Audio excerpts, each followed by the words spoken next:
Hey guys, tonight we begin with the slowest morning ever told. So, dim the lights a little. Put your phone somewhere it won't fall directly onto your face in 20 minutes. Get comfortable. Pull up the blanket. Maybe fluff the pillow one more time. Because history has waited several hundred years already, and it can certainly wait another 5 seconds. Tonight we're not chasing epic battles or dramatic assassinations. Nobody is racing across Europe with secret messages. Nobody is dramatically shouting from castle walls. Instead, we're going to spend a surprisingly long time watching medieval royalty do something astonishingly ordinary. They're going to wake up, which sounds simple. It wasn't, because when you happen to be a king or queen, getting out of bed was somehow transformed into a state ceremony involving servants, priests, noblemen, physicians, cooks, guards, tailors, astrologers, and probably one very confused teenager whose only responsibility was holding a fancy towel. The medieval world had an extraordinary talent for making ordinary life incredibly complicated. And honestly, that's one of the reasons it's perfect bedtime history. So let's quietly wander into a royal palace just before dawn, where absolutely nobody is in a hurry. Long before the king opened his eyes, the palace was already awake. Not loudly, not dramatically, just gradually. Somewhere below the royal apartments, kitchen servants were coaxing yesterday's dying embers back into life. Dry would crack gently. Someone stirred a large pot that would eventually become breakfast. Another servant kneaded dough in near silence. Bread never cared whether a king slept late. It still needed baking. Outside, stable boys were already feeding horses. Monks nearby had likely finished one of the earliest prayer services before sunrise. Bells echoed softly through the cool morning air. Inside the palace, corridors remained dim. Candles burned low. Rushes covered the stone floors. The air smelled faintly of smoke, damp stone, beeswax, wool, and yesterday's dinner lingering just enough to remind everyone that ventilation had not yet become humanity's strongest skill. This was luxury. Mostly, modern hotels smell considerably better. Yet for a medieval monarch, this building represented unimaginable wealth. Thick walls protected against winter. Colorful tapestries softened the cold. Expensive imported fabrics decorated rooms that ordinary villagers could hardly imagine. Of course, despite all this wealth, the windows usually remained rather small. Large windows looked beautiful. Large windows also let winter inside. Medieval architects generally voted in favor of not freezing to death. Reasonable choice. Now, our king is still asleep, or perhaps pretending to be, because royal mornings often depended less on biology than on ceremony. A king did not simply stretch, yawn, scratch his beard, and wander toward breakfast. Well, he probably wanted to, but dozens of people had careers built around ensuring he couldn't. Some servants had already entered quietly, not enough to disturb him, just enough to prepare. One servant checked the fireplace. Another folded clothing. Someone adjusted curtains. Someone else quietly placed warm water nearby. Every movement followed routines established over decades, sometimes centuries. Royal households loved routines. If your grandfather's grandfather folded the king's blanket in precisely one particular way, who were you to innovate? Innovation sounded suspiciously close to disrespect. Better to keep folding blankets exactly as your ancestors had. History is full of revolutions. Blanket folding was generally not among them. The king finally stirred, very gently. No dramatic awakening. No cinematic music. Just another sleepy human being who probably wished morning started slightly later. One of history's quieter truths is that kings also got tired. Power does not eliminate yawning. A servant approached carefully, perhaps offering a respectful greeting, perhaps simply waiting for instructions. Everything depended on the personality of the ruler. Some kings enjoyed conversation. Others preferred silence until breakfast. Many modern people can probably relate. Entire diplomatic incidents have nearly occurred before coffee. Now imagine negotiating international alliances before tea. Brave souls. As the king slowly sat upright, another small army of attendants became active. Clothing awaited, and medieval royal clothing. Well, it had opinions. Layers upon layers. Fine linen, soft wool, velvet, fur, belts, chains, jewelry, decorative sleeves, stockings, boots, cloaks, gloves, hats. Some garments required assistance simply because reaching all the fastenings without help bordered on gymnastics. Being wealthy sometimes meant becoming astonishingly difficult to dress. Meanwhile, physicians occasionally appeared during morning routines, not because the king felt sick, just because kings were valuable, exceptionally valuable. Their health affected entire kingdoms. If the monarch sneezed repeatedly, advisors started wondering whether succession plans needed reviewing. Physicians examined pulse, complexion, sleep quality, digestion, urine, especially urine. Medieval medicine adored urine. An astonishing number of medical opinions began with someone thoughtfully staring into a glass container. Modern laboratory science eventually improved matters considerably, although, to be fair, they were trying their best with the knowledge available. Many physicians genuinely cared for their patients. Unfortunately, caring deeply does not automatically produce antibiotics. Nearby stood chaplains preparing morning prayers. Religion shaped every hour of royal life. Kings ruled by divine approval, or at least claimed they did. Beginning the morning with prayer reinforced both personal devotion and political legitimacy. Imagine waking up already responsible for thousands of people. Prayer probably sounded comforting. Even rulers needed moments of quiet, especially rulers. Of course, genuine quiet inside palaces remained surprisingly difficult. Footsteps echoed, doors opened, dogs wandered corridors, messengers arrived. Some nobleman wanted permission for something. Some clerk carried documents. Someone urgently needed a seal. Someone else urgently needed permission to urgently request another permission. Administration has always possessed remarkable confidence in paperwork, even before paper became especially common. Eventually, the king reached breakfast. Not quickly. Nothing royal happened quickly. Breakfast itself varied.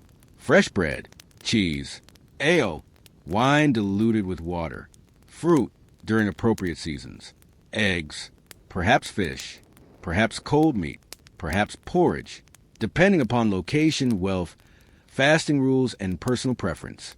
People often imagine medieval meals as endless mountains of roasted meat. Reality proved more ordinary. Bread dominated life. Good bread, average bread, questionable bread. Bread remained civilization's dependable companion. The king ate while servants watched carefully, not because eating fascinated them, because poisoning worried everyone. Royal food often underwent testing before reaching the monarch, an unfortunate occupation. Imagine explaining your career. So what do? I eat suspicious cheese professionally. Not exactly glamorous. Necessary, though. Power attracted enemies. Breakfast also attracted advisors. The moment the king looked sufficiently awake, politics quietly entered the room. Taxes, border disputes, marriage negotiations, church appointments, castle repairs, trade agreements, weather affecting harvests. One missing bridge somewhere might eventually become today's biggest discussion. History often depends upon surprisingly boring infrastructure. Roads matter. Bridges matter. Grain supplies matter. They simply receive fewer movies. One advisor unrolled documents. Another explained reports from distant towns. Messengers described conditions across the kingdom. Information traveled slowly, very slowly, sometimes weeks, sometimes months, which meant today's urgent news might already be delightfully outdated. Imagine receiving breaking news from February. That was fairly normal. Patience came built into medieval government, alongside frustration. The royal household itself resembled a small city. Hundreds of people might serve one court. Cooks, falconers, stable masters, laundry workers, tailors, gardeners, secretaries, musicians, carpenters, chamberlains, nurses, pages, ladies-in-waiting, guards, accountants. Yes, even medieval palaces needed accountants. Some things never change. Money always insists upon being counted. Each servant occupied a precise place within complicated hierarchies. Status mattered enormously. Who stood closest to the king? who handed him his cup, who carried ceremonial swords, who entered private chambers. Tiny details could determine lifelong prestige. Sometimes entire noble families argued over ceremonial privileges that modern people would politely describe as standing in approximately the correct location. Humans remain wonderfully consistent across centuries. Give us enough time, and we'll compete over almost anything. Meanwhile, the Queen experienced her own carefully choreographed morning. Her attendants helped arrange elaborate hairstyles. Hair alone could consume remarkable amounts of effort. Braids, veils, pins, decorative nets, jewels, everything carefully positioned. Fashion rarely valued efficiency. Royal wardrobes certainly didn't. Queens also met ladies-in-waiting, advisors, chaplains, and visiting nobles. Marriage diplomacy never really rested. Every conversation potentially strengthened alliances, or weakened them. Even casual smiles occasionally carried political significance. Imagine needing diplomatic strategy before finishing breakfast. Exhausting. Royal children woke too. Princes, princesses, future headaches for historians. Their education began early. Reading, religion, languages, etiquette, horse riding, music, administration, court behavior. Dynastic marriages were discussed astonishingly young. Children barely old enough to chase chickens sometimes already possessed unofficial future spouses. European royalty treated family trees less like biology and more like chessboards, which, as we'll gently discover throughout this series, sometimes produce consequences no one should have found surprising. Repeatedly marrying close relatives rarely improved long-term health. Yet many dynasties confidently continued. Because keeping land inside the family sounded wonderfully efficient, genetics quietly disagreed. History eventually sided with genetics. We'll visit plenty of those stories later. For now, our morning continues peacefully. After breakfast came audiences, petitions, visitors, clergy, foreign ambassadors, local nobles requesting favors. Everyone wanted something. Power functions rather like an exceptionally comfortable chair. Everybody wants access to whoever sits in it. Some visitors traveled enormous distances. Roads remained muddy. Journeys lasted weeks. Clothing gathered dust. Letters became crumpled, only to finally arrive and wait another 3 days because the king happened to be hunting. Patience again. Always patience. Even royal entertainment had educational purposes. Musicians performed softly. Jesters occasionally appeared. Stories were told. Poetry recited. Games played. Yet beneath every pleasant activity lay politics. Who laughed? Who received gifts? Who stood nearby? Who disappeared from invitations? Court life resembled an endless dance where every step quietly communicated status. One wrong movement rarely destroyed careers. Repeated wrong movements certainly could. Fortunately for sleepy listeners, most mornings remained uneventful, and that's comforting. History often feels dominated by battles. In reality, most historical people spent most days doing ordinary things.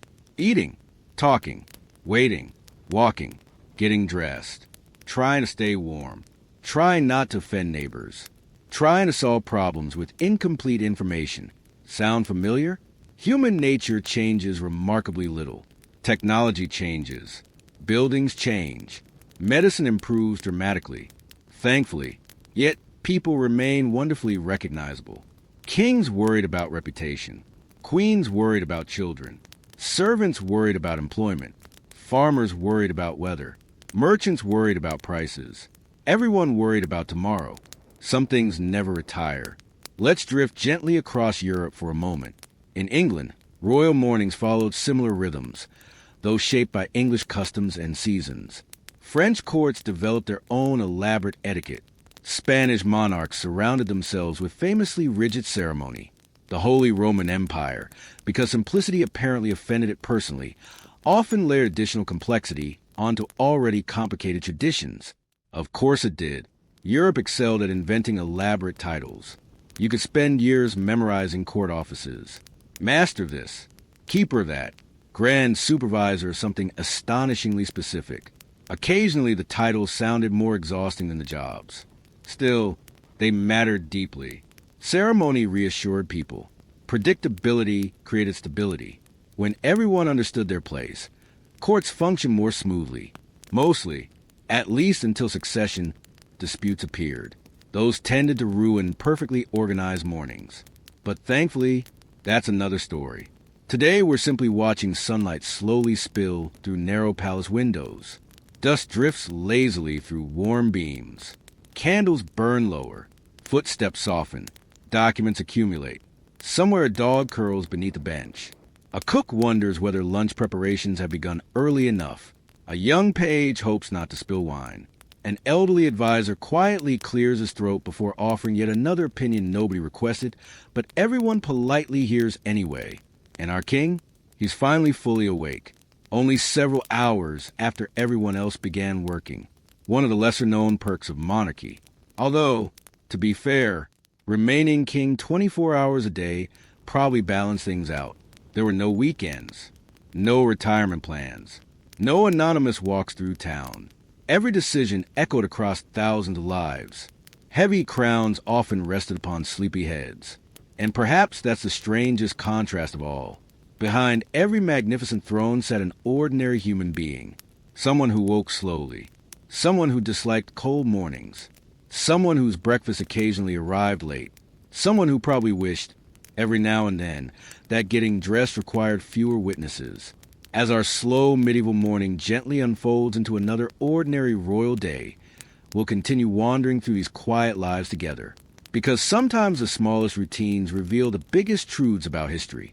And tonight, we've only just gotten out of bed. The morning settled into its familiar rhythm.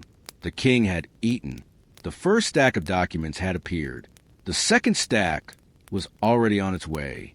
And somewhere, without anyone announcing it, another ordinary royal day quietly gathered momentum. One of the strangest things about monarchy is that a king almost never experienced solitude. Not real solitude. Not the kind where you sit alone with your thoughts, stare out a window, and forget what time it is. For most medieval rulers, privacy was an expensive luxury. Ironically, they were rich enough to own entire forests, castles, and cities. Yet finding 5 uninterrupted minutes could be remarkably difficult. Someone always needed something. A chamberlain wanted approval for household expenses. A steward wanted permission to purchase grain. A messenger had arrived from a neighboring duchy. A bishop requested an audience. A cousin hoped to borrow money. Royal cousins had an extraordinary talent for borrowing money. Returning it, history is somewhat less enthusiastic about. As the king moved from one room to another, people quietly followed. Some carried documents. Some carried ceremonial staffs. Some carried swords. Others simply stood nearby because their official duty required standing nearby. There were jobs that existed almost entirely because kings existed. Imagine trying to explain one of these positions during a modern job interview. So what experience do you have? I've spent the last 14 years helping His Majesty put on gloves. Oddly enough, that could be a highly respected career. Ceremony mattered. The glove itself wasn't important. The tradition surrounding the glove was. Medieval courts loved symbols. Every tiny action communicated authority. Who opened the door? Who spoke first? Who sat down before everyone else? Who remained standing? These details could carry enormous political weight. Today, they might seem charmingly excessive. Back then, they helped define the entire social order. The king eventually reached what many palaces call the Great Hall. It was one of the largest rooms in the castle. High timber ceilings stretched overhead. Huge fireplaces attempted, with mixed success, to warm the space. Long tables filled much of the room. Colorful banners hung from the walls. Tapestry softened echoes while adding much-needed insulation. Stone looked magnificent. Stone also remained stubbornly cold. Tapestries quietly saved countless nobles from shivering through important meetings. The hall was already busy. Clerks bent over parchment. Nobles gathered in small conversations. Servants hurried carefully between groups. No one rushed dramatically. Everything happened with measured purpose. If you've ever watched a beehive from a distance, you've seen something similar. Everyone appeared busy. Everyone knew exactly where they belonged. From the outside, it looked almost effortless. It absolutely wasn't. Keeping a royal household functioning required astonishing coordination. Food had to appear at the right time. Firewood had to arrive before fireplaces went cold. Candles needed replacing. Water needed carrying. Beds required fresh linens. Animals needed feeding. Letters needed copying. Clothing needed repairing. Accounts needed balancing. The palace itself was almost alive. A huge organism made entirely of people performing hundreds of ordinary jobs. The king represented its heart, but thousands of smaller tasks kept everything alive. History often celebrates monarchs. It should probably spare a little appreciation for laundry workers too. Without them, court life would become noticeably less pleasant. Now, while the king met with advisors, let's quietly wander toward another important figure, the queen. Queens occupied a curious position. Their influence depended greatly upon personality, family connections, intelligence, and circumstance. Some became little more than ceremonial ornaments. Others quietly shaped kingdoms. Some ruled openly during their husbands' absences. Others influenced decisions through private conversations that never appeared in official records. History often remembers the speeches. It forgets the conversation over breakfast that changed the speech. Queens usually maintained their own households, their own ladies-in-waiting, their own clerks, their own chaplains, their own finances. In many ways, a queen managed a second miniature court operating alongside the king's. That meant another web of relationships, another network of favors, another stream of information. Royal marriages were political partnerships, sometimes affectionate, sometimes merely practical, occasionally spectacularly unhappy. We'll eventually drift into many of those stories. Some royal marriages became legendary for devotion. Others resemble polite business arrangements stretched across several decades. And then there were the couples who clearly needed separate castles. Fortunately, medieval Europe possessed plenty of castles. The queen's mourning often included embroidery. Modern audiences sometimes dismiss embroidery as simple decoration. It wasn't. Fine needlework represented education, patience, status, devotion, skill. Royal textiles could require months, sometimes years. The finished pieces decorated chapels, palaces, churches, and ceremonial clothing. Tiny stitches quietly survived centuries, a remarkable achievement. Meanwhile, somewhere else in the palace, young princes struggled through Latin lessons. Few children greeted Latin grammar with overwhelming excitement. Royal children proved no exception. Teachers insisted. Princes sighed. History continued. Education mattered enormously. Future rulers needed to read official documents, understand religious texts, negotiate treaties, recognize family histories, remember distant relatives. There were always distant relatives, usually several dozen, and many of them believed they deserved land, or titles, or both. Family reunions among medieval royalty must have been fascinating, potentially stressful, possibly armed. The young princesses studied too. Reading, music, religion, household management, languages, court etiquette, diplomacy. People sometimes imagined medieval princesses waiting passively for marriage. Reality proved rather more complicated. Many became capable administrators, patrons of learning, regents, political negotiators. Some governed territories with remarkable competence. Others corresponded with scholars across Europe. Education varied greatly, but royal daughters often possessed considerably more influence than popular imagination suggests. Back in the Great Hall, today's discussions had shifted toward finances, not the most thrilling topic. Unless you happened to owe the king money, then suddenly it became deeply interesting. Running a medieval kingdom cost an astonishing amount. Castles required repairs. Armies required wages. Roads required maintenance. Royal households consumed mountains of food. Diplomatic gifts rarely came cheaply. Building cathedrals demanded fortunes. Even kings occasionally ran out of money. When that happened, taxes usually entered the conversation. Nobody has ever enthusiastically celebrated new taxes. Some traditions truly are timeless. The royal treasurer carefully explained income from estates, customs duties, markets, ports, forests, Mines, fines, feudal obligations, everything counted. Every silver coin represented possibilities, or problems, depending upon which direction it happened to be traveling. Kings constantly balance generosity with caution, reward loyal followers, but don't empty the treasury. Fund impressive buildings, but leave enough for emergencies. Support the church, maintain castles, host magnificent feasts, pay soldiers, replace aging roofs. Being king involved considerably more accounting than many fantasy novels admit. Let's quietly float toward the kitchens, because while rulers discussed taxes, someone still needed to prepare lunch. Royal kitchens were extraordinary places. Immense fireplaces dominated the room. Hooks suspended enormous pots over glowing fires. Bread baked continuously. Knives chopped herbs. Mortars crushed spices. Steam drifted toward dark wooden beams overhead. The smell must have been remarkable. Fresh bread, roasting meat, onions, leeks, garlic, parsley, rosemary, thyme, sage, occasionally cinnamon, occasionally pepper. Imported spices remained expensive. Displaying them subtly reminded everyone that the crown possessed resources extending far beyond local farms. Even seasoning could become political.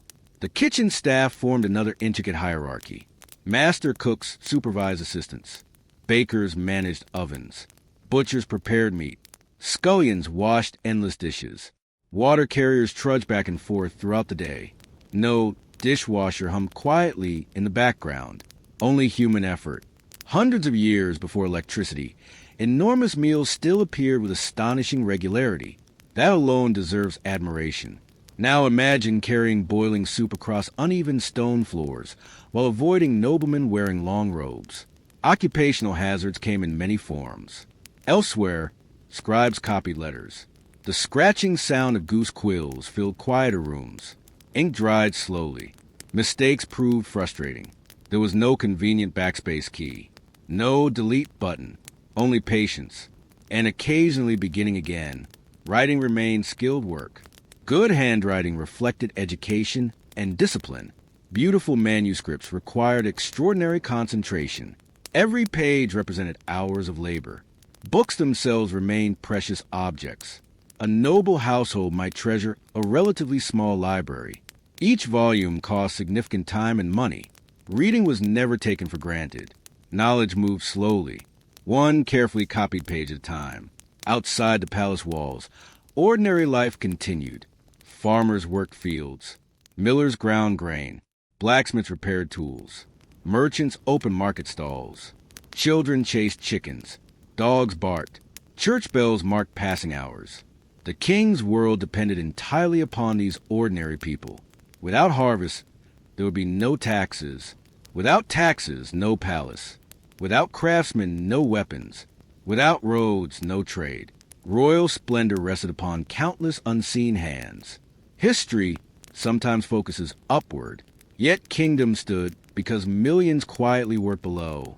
Back inside, a falconer passed through the courtyard, carrying one of the king's hunting birds. Falcons represented prestige. Training them demanded patience measured in months, perhaps years.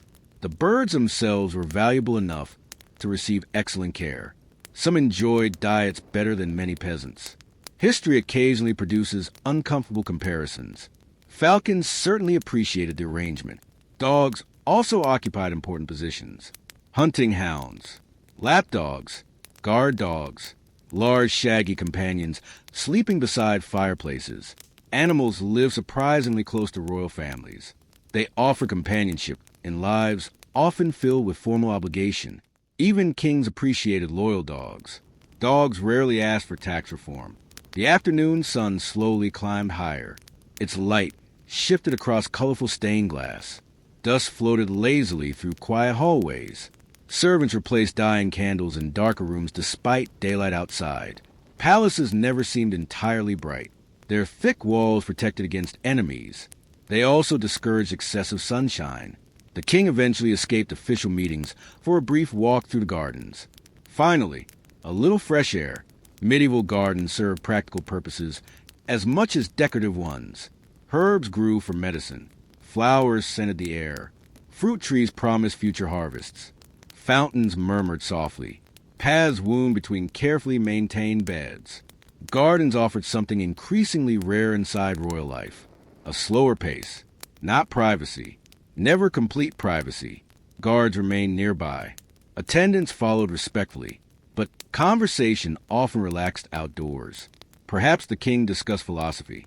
Perhaps tomorrow's hunt. Perhaps the weather. History records remarkably few conversations about pleasant sunshine, which feels slightly unfair. Not every important moment changes the world. Some simply make an ordinary day a little nicer. The king paused beside a stone bench. Birdsong drifted through nearby trees. A breeze stirred the leaves. For a brief moment, the palace seemed almost peaceful. The messenger slowed to a respectful walk long before reaching king. That was one of those unwritten rules everyone seemed to understand. You did not sprint toward the monarch unless the castle was actively catching fire. And even then, someone would probably remind you to bow first. The king accepted the bundle of letters with the practiced expression of a man who already suspected that none of them contained particularly cheerful news. Royal correspondence rarely began with, "I hope you're having a wonderfully relaxing afternoon." It usually leaned more toward, "The Duke of Somewhere disagrees with the Count of Somewhere else." Or, "The harvest appears disappointing." Or, "Your cousin would like more money." Again, always the cousins. The king handed most of the letters directly to his secretary. That might seem surprising. Surely a king read everything himself? Not necessarily. A medieval ruler depended heavily upon trusted officials. Secretaries summarized reports.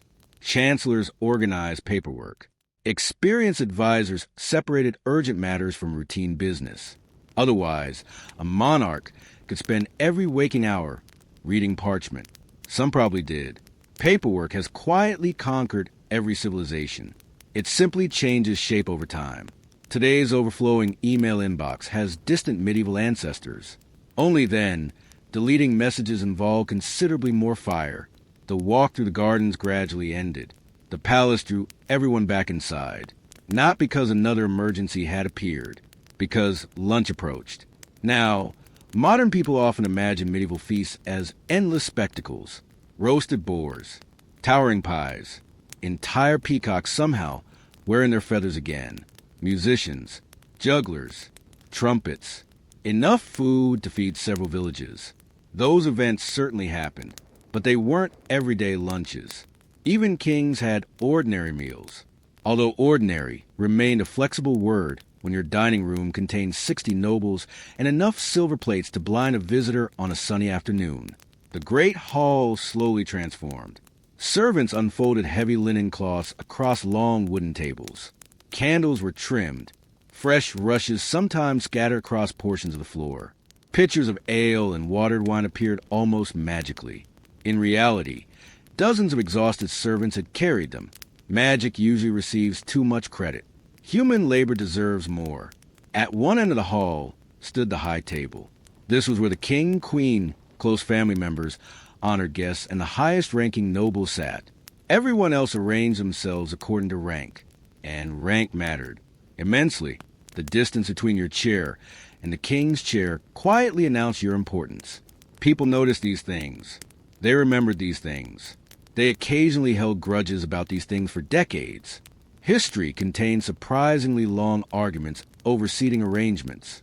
Human beings have always been remarkably inventive when searching for reasons to feel offended. Before anyone touched the food, prayers were offered. Religion framed daily life. Meals began with gratitude. The rhythm felt natural to medieval society. Faith wasn't reserved for Sundays. It filled calendars, conversations, politics, education, travel, law, even lunch. Only after prayer could eating begin. The first course arrived. Bread, naturally. Good bread remained the foundation of nearly every meal. White bread for the wealthy. Darker breads for those with fewer resources. Though regional differences existed everywhere, Europe never agreed on a single recipe for anything, especially bread. Beside the bread came thick soups, stews, cheeses, fish on fasting days, roasted poultry, seasonal vegetables, fresh herbs. The menu changed throughout the year because nature decided what remained available. There was no supermarket waiting just beyond the castle walls. Winter meant different meals than summer. Autumn tasted different from spring. Seasonality wasn't fashionable. It was unavoidable. One servant carefully sliced meat. Another poured drinks. Several stood behind the royal chairs, waiting quietly for any signal. A nod, a glance, a raised hand. Everything moved with remarkable coordination. Watching an experienced royal household at work must have resembled watching an orchestra. Everyone understood the rhythm. Everyone knew when to enter. Nobody wanted to miss their cue, especially while carrying hot soup. The king ate carefully, not because etiquette demanded tiny bites, although etiquette certainly had opinions, but because conversations continued throughout the meal. Diplomacy rarely paused for lunch. One noble discussed trade. Another mentioned repairs to a monastery. Someone requested permission to hold a tournament. Someone else complained about neighboring landowners. There is something oddly comforting about discovering that property disputes have survived every century. Borders move. Governments change. Neighbors remain complicated. The queen occasionally joined different conversations. She might ask about a noble family's children, discuss charitable foundations, arrange marriages, offer advice, encourage reconciliation between feuding households. Queens often excelled at soft diplomacy. Not every political victory required a signed treaty. Sometimes it simply required remembering everyone's birthdays, or at least pretending to. A visiting ambassador observed everything, absolutely everything. How generous was the meal? How respectfully were guests treated? Who received extra attention? Who appeared unusually close to the king? Tiny observations gradually formed larger impressions. Diplomacy often depended upon details invisible to everyone except diplomats. It still does. Now, let's drift away from the high table for a moment. Further down the hall, lower-ranking nobles enjoyed simpler meals. Further still sat household officers, guards, officials, guests of lesser status. Even farther away, servants ate in shifts after completing their duties. Everyone belonged somewhere within the great chain of hierarchy. Modern workplaces have organizational charts. Medieval castles preferred dining arrangements. The kitchen continued working without pause. Lunch ended for one group. Preparation immediately began for supper. Bread baked continuously. Meat roasted. Vegetables chopped. Water hauled. Firewood replenished. Imagine feeding several hundred people every single day without refrigeration. Suddenly forgetting milk at the grocery store seems much less stressful.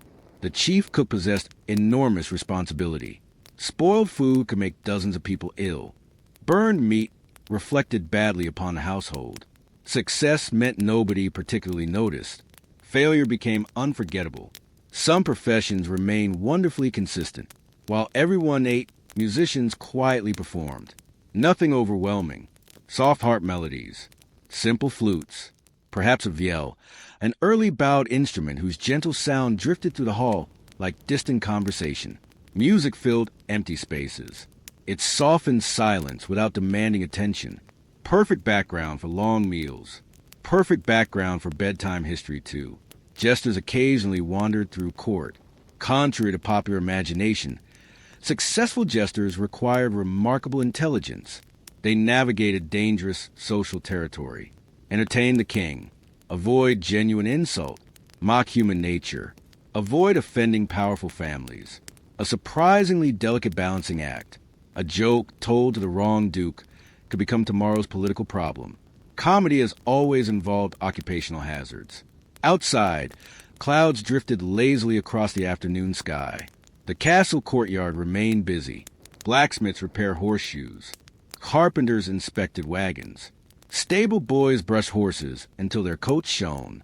Laundry fluttered gently between wooden poles. The palace functioned almost like a small town enclosed within walls. People came and went continuously. Merchants delivered supplies. Pilgrims requested shelter. Messengers arrived dusty from distant roads. Travelers carried stories from every corner of Europe. News spread slowly. Stories spread even faster. Court gossip traveled at astonishing speed. No official messenger could compete with curious nobles.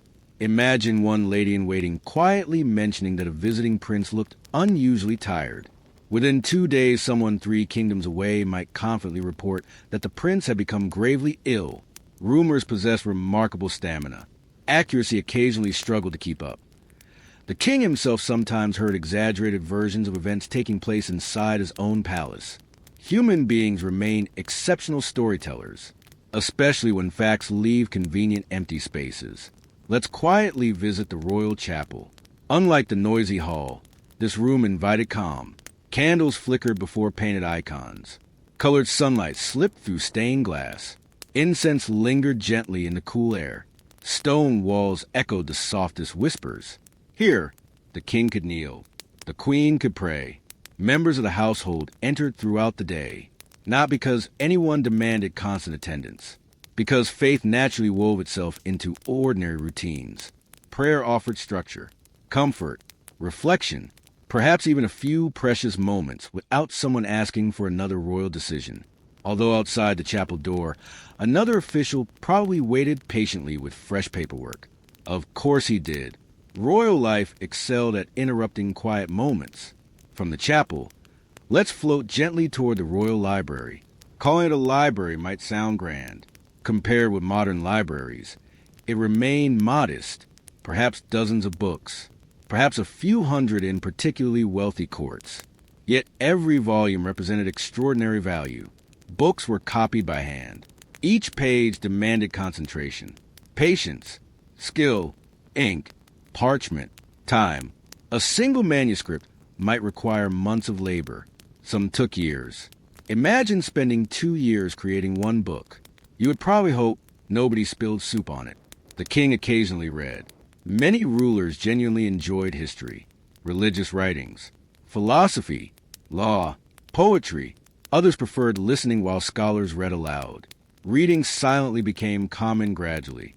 Earlier centuries often treated reading as something heard as much as seen. Words filled rooms. Knowledge arrived through voices, which somehow feels wonderfully appropriate for the sleepy story we're sharing tonight. Perhaps someone in a distant future will listen to this very tale while drifting comfortably toward sleep. History has a pleasant sense of symmetry sometimes. Now the afternoon stretched onward, without hurry, without dramatic urgency. Just hour after quiet hour, officials continued writing. Gardeners trimmed herbs. Tailors repaired worn sleeves. Falconers inspected leather hoods. Dogs napped beneath sunny windows. Cats, entirely uninterested in politics, wandered wherever they pleased. Some things never change. A medieval cat possessed approximately the same opinion of authority as a modern one, which is to say, almost none. The palace clock, if one existed, would have been an impressive rarity. More often, people measured time through church bells, sunlight, meals, and familiar routines.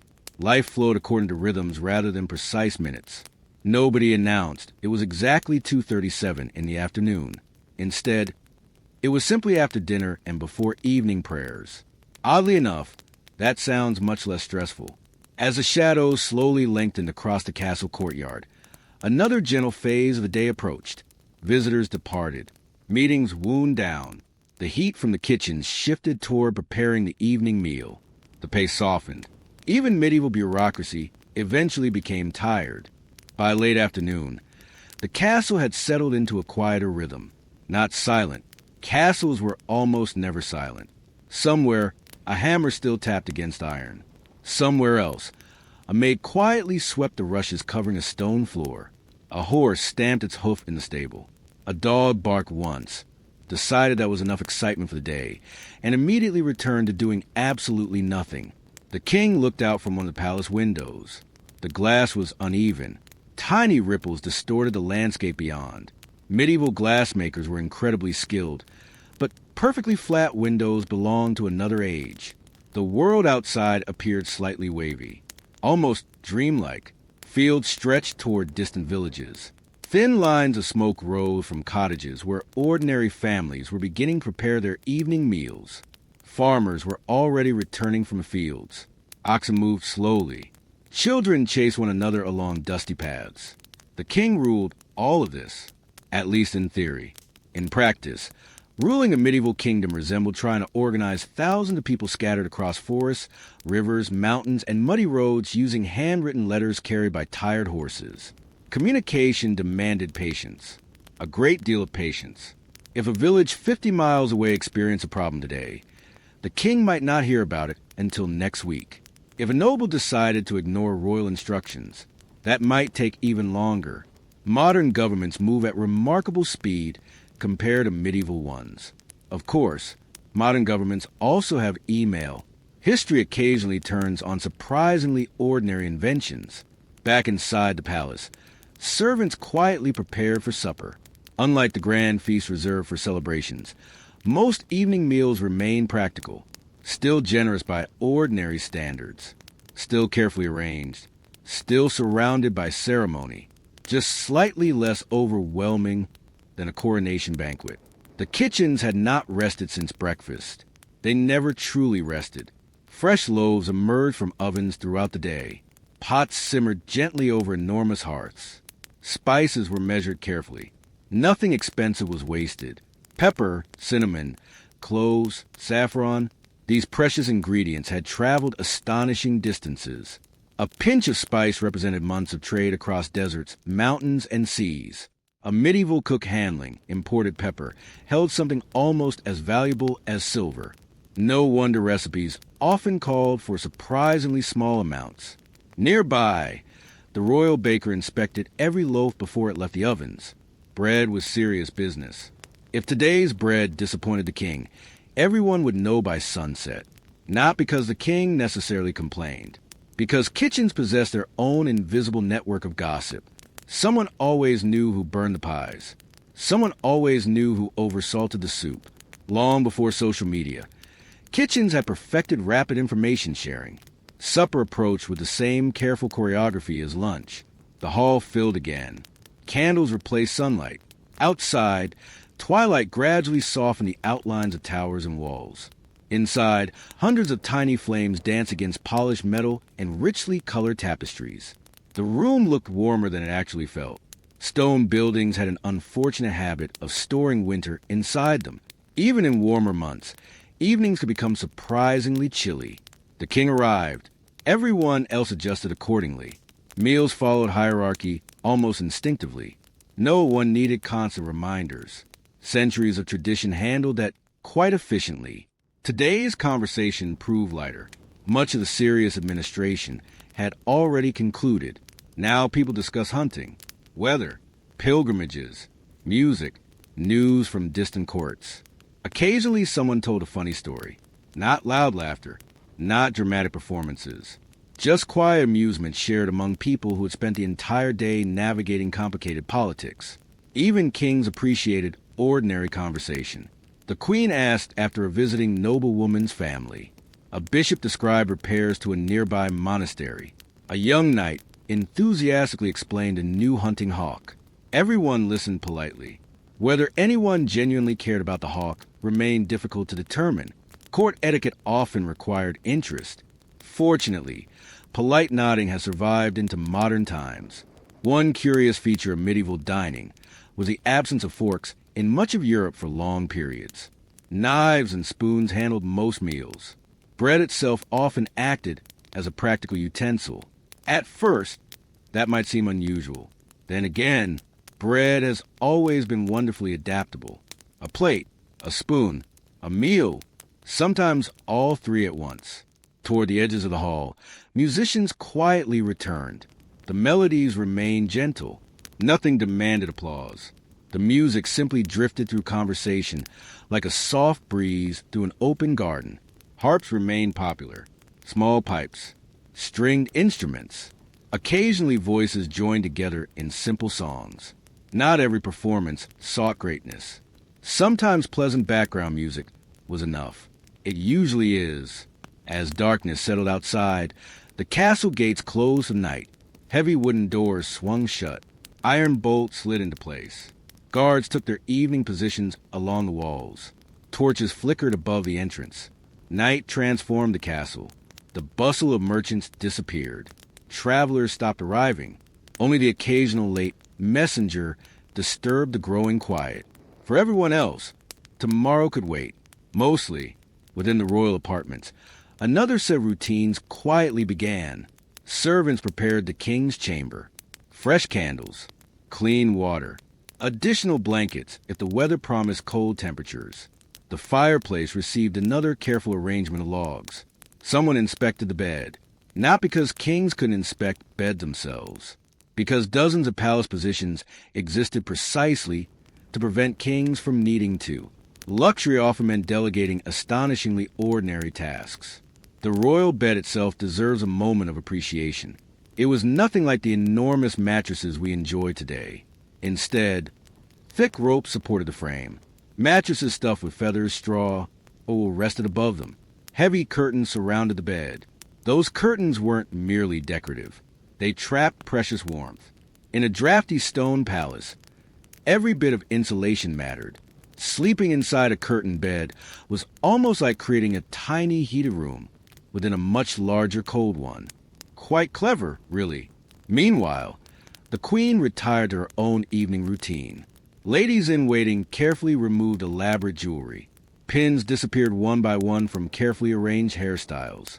Layer after layer of clothing gradually gave way to simpler garments suitable for sleeping. Imagine spending half an hour just removing your outfit every evening. Fashion occasionally demanded remarkable dedication. Elsewhere, princes and princesses finished lessons or evening prayers. Children remained children even in side castles. Some were energetic until the very last moment. Others could barely keep their eyes open to the final prayer. Royal tutors quietly hoped tomorrow's lessons might prove slightly easier. History rarely records how often medieval children complain about homework. One suspects the answer is frequently.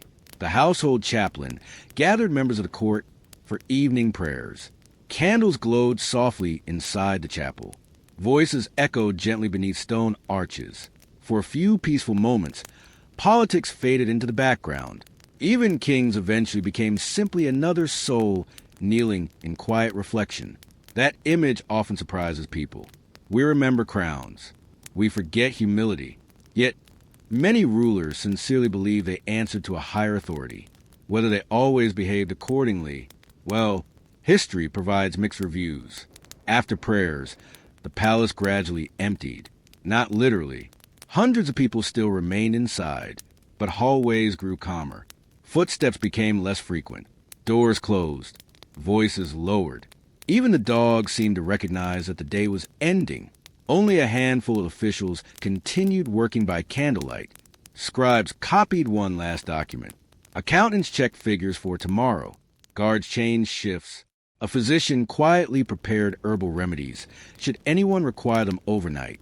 The castle never truly slept. It simply breathed more slowly. The king finally entered his bedchamber. For perhaps the first time all day, the crowd surrounding him became noticeably smaller. Not absent, simply smaller. A trusted servant remained nearby, perhaps a chamberlain, perhaps a bodyguard. Security never disappeared completely. Being a king carried certain occupational risks. Still, compare the endless stream of visitors, advisors, and petitioners from earlier, the room now felt wonderfully peaceful. The king sat beside the fire for a while.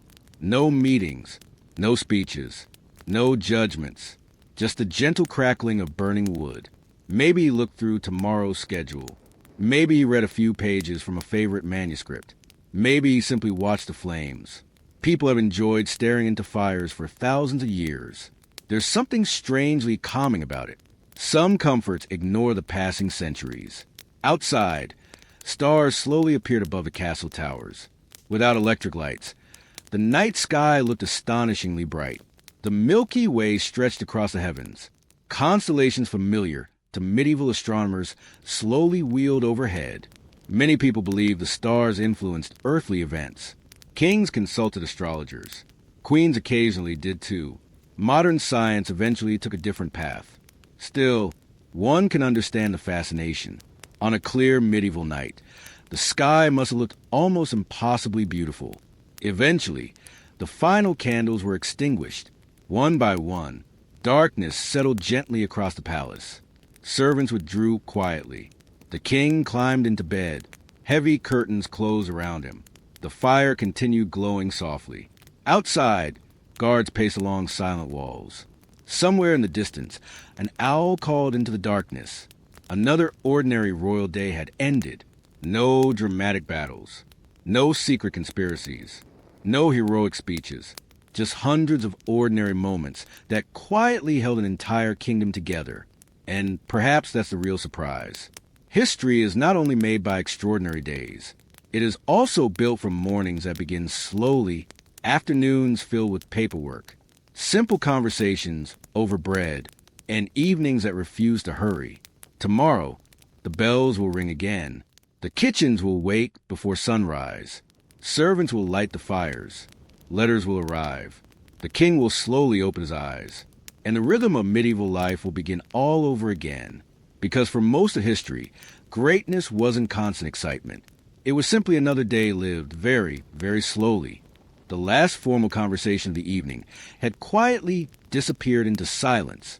From the outside, it might seem as though the entire castle simply fell asleep together.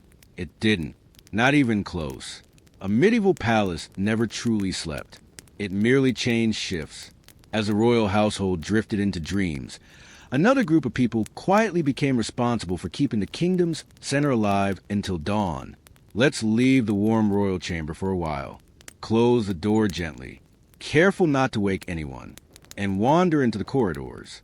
The castle feels completely different now. Earlier, these passageways echoed with conversation. Servants hurried past carrying trays. Nobles discussed politics. Messengers searched for officials.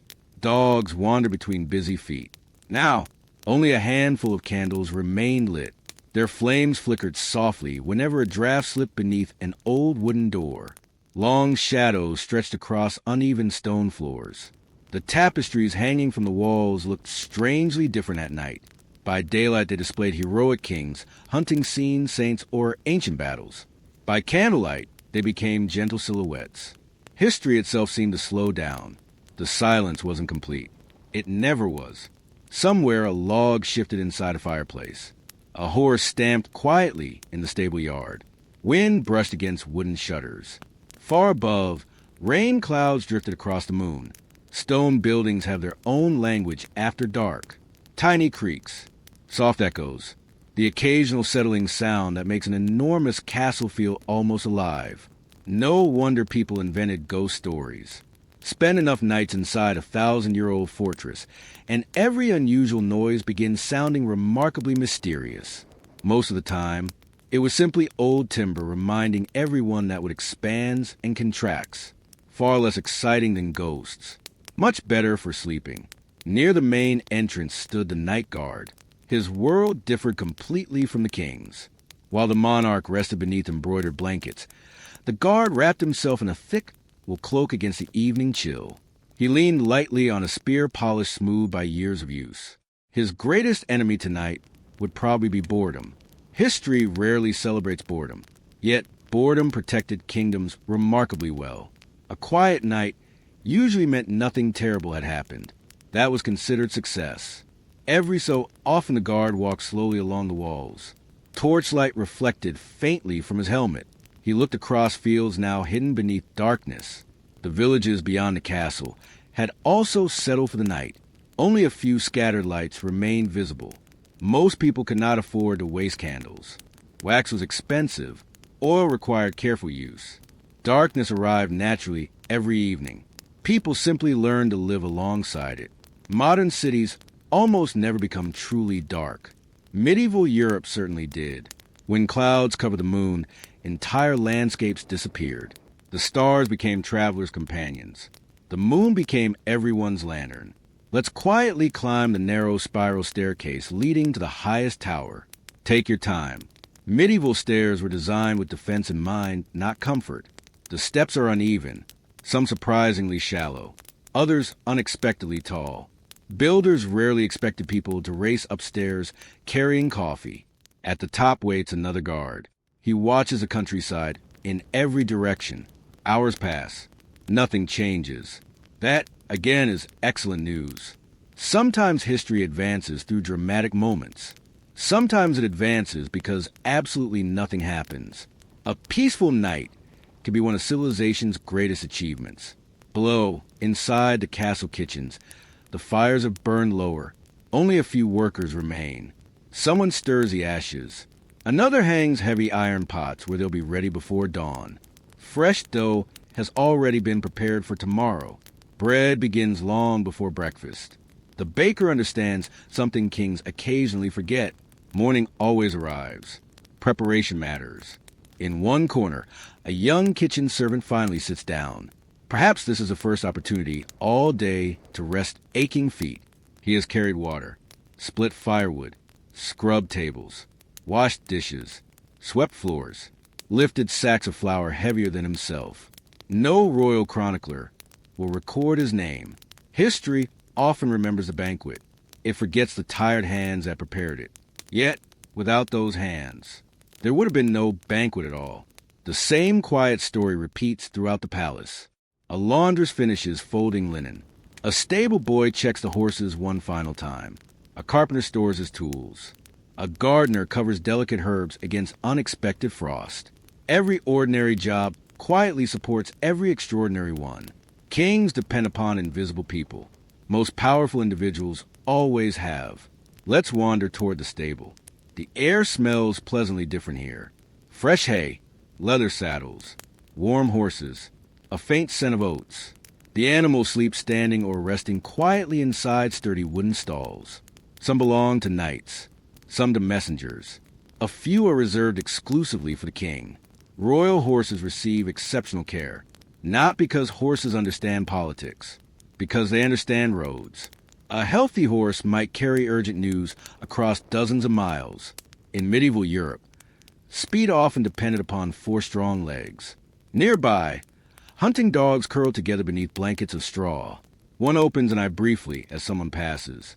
Apparently satisfied that no excitement has arrived, it sighs deeply and falls asleep again. A sensible philosophy. Back inside, let's quietly visit the room where scribes usually work. By day, it bustles with scratching quills and murmured discussion. Tonight, only one candle still burns. An elderly clerk bends patiently over parchment. His handwriting remains beautifully steady despite the late hour. Perhaps tomorrow's diplomatic letter cannot wait. Perhaps a legal document must be completed before sunrise. Perhaps deadlines existed long before office culture invented them. Some traditions travel remarkably well across centuries. He pauses, carefully sprinkles fine sand over wet ink, waits, shakes the page gently. Another task finished. The rhythm feels almost meditative. Write, pause, dry, repeat. History owes countless surviving records to people exactly like him. Patient, careful, almost invisible. Now let's move toward another quiet room. The royal treasury. Thick doors, heavy locks, iron hinges. Inside rest chests filled with coins, jewels, official seals, important documents. Not mountains of glittering treasure exactly. Real medieval treasuries often look surprisingly practical. Money constantly entered and left. Armies required payment. Workers earned wages. Churches received donations. Building projects consumed fortunes. A treasury resembled a modern business account more than a pirate's cave. Still, someone guarded it throughout the night, just in case. The moon now climbs higher above the castle. Silver light spills across rooftops. The courtyard seems almost peaceful enough to forget it serves hundreds of people every day. A well stands quietly in the center. Buckets rest beside it. Tomorrow morning those buckets will rise and fall dozens of times. Water never stops being useful. Human civilization has spent thousands of years quietly agreeing on that point. Let's slip outside the castle walls for a moment. The nearby village sleeps. Thatched cottages huddle together against the night air. Smoke still curls faintly from a few chimneys. Inside one home, an elderly grandmother tells the final lines of a familiar story before children drift asleep. Inside another, a farmer quietly wonders whether tomorrow will bring rain. A blacksmith dreams of horseshoes. A miller dreams of grain. A shepherd dreams of sheep. Or perhaps simply dreams of finally sleeping without sheep wandering somewhere they shouldn't. The king and the villagers share something tonight. They all sleep beneath the same stars. Their beds differ. Their responsibilities differ. Their futures certainly differ. But the night treats everyone surprisingly equally. Darkness has little interest in titles. Hours pass slowly. The castle clock, if one exists, marks the passing time. Otherwise, the guards estimate the hour from the stars. Experienced night watchmen become remarkably skilled astronomers without ever calling themselves that. The sky teaches anyone willing to observe it carefully. Gradually, almost too gradually to notice, the eastern horizon begins changing. Not bright, not yet, just slightly less dark. The first hint of another morning quietly approaches. Somewhere inside the palace, the baker is already awake. Of course he is. Bread refuses to wait. Soon the cooks will return. The fireplaces will be rebuilt. Fresh water will be carried upstairs. The first servant will gently knock on another servant's door. One by one, the sleeping castle will begin breathing a little faster. The king still sleeps, for now, wrapped in warmth behind heavy curtains, entirely unaware that dozens of people have already started preparing another day for him. Royal life often looked effortless from the outside, only because so many unseen hands quietly removed every inconvenience before it could arrive. That may be the greatest hidden story inside every medieval palace. Not the crowns, not the jewels, not even the kings, but the countless ordinary people who woke first, worked longest, and went to bed last. Without them, the kingdom would never have managed even the slowest morning. The first light of dawn did not arrive with great confidence. It crept, almost apologetically. A faint gray ribbon appeared along the eastern horizon.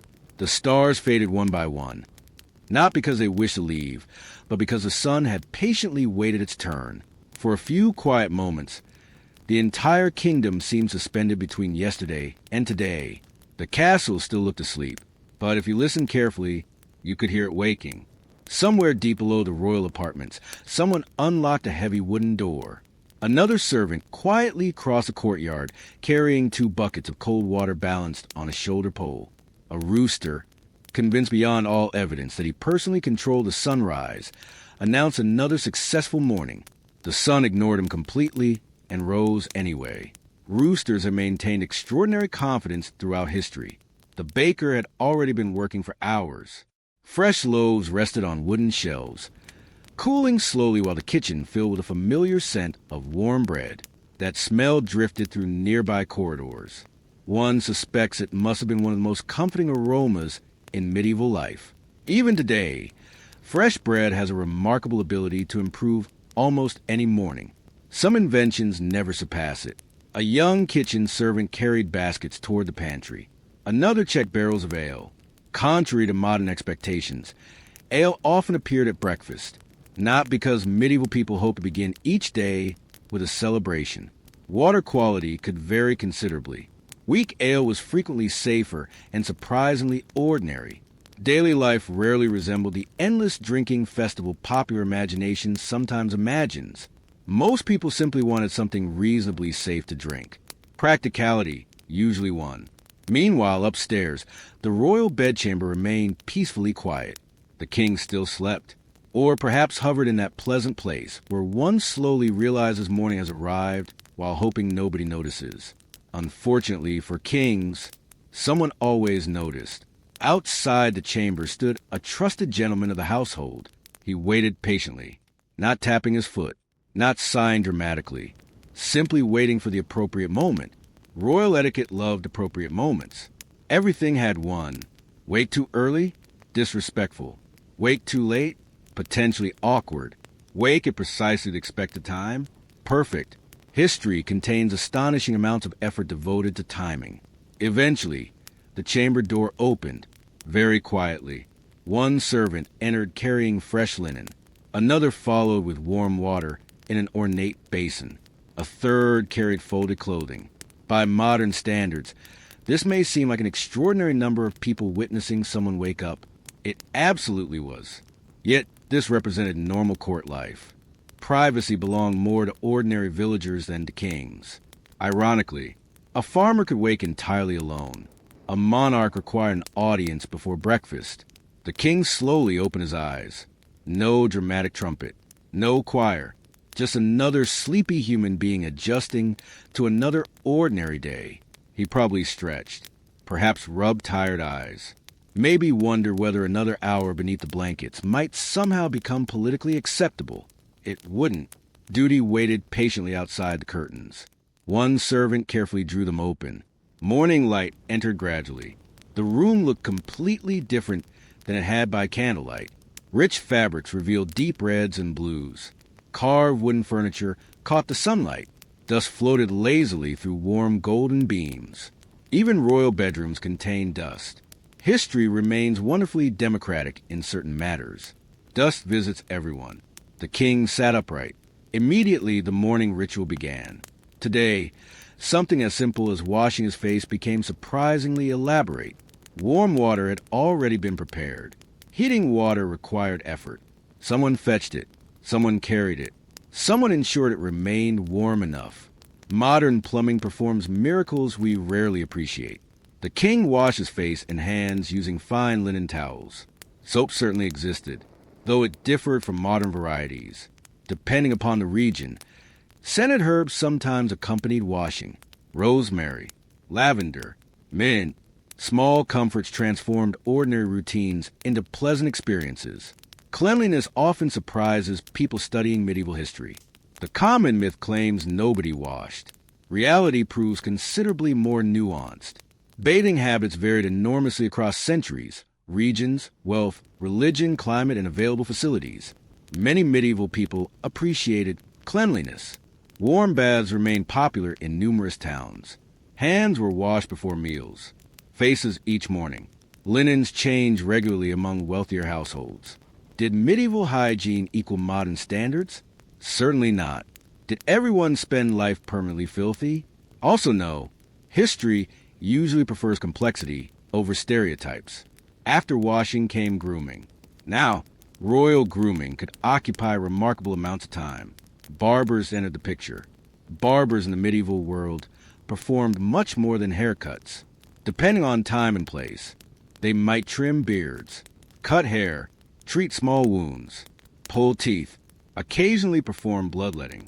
Imagine visiting your barber for a haircut and accidentally leaving with entirely different medical advice. Professional specialization still had some developing to do. Today's barber focused on appearance. The king's beard required trimming, or perhaps shaving. Facial hair drifted in and out of fashion across Europe, just as hairstyles always have. One century admired long, flowing beards. Another preferred clean-shaven faces. Fashion has never enjoyed staying still. Hair received equal attention. Combs made from wood, bone, or ivory carefully passed through it. Perfumed oils occasionally appeared. Not extravagantly. Simply enough to keep everything neat. Royal appearance mattered. A king represented more than himself. He represented stability, order, authority. Looking tired could become political. Looking unhealthy invited speculation. Looking careless encouraged gossip. Appearances quietly shaped public confidence. The poor barber, therefore, carried more responsibility than one might initially suspect. One unfortunate slip with a razor could create diplomatic conversations no one wanted.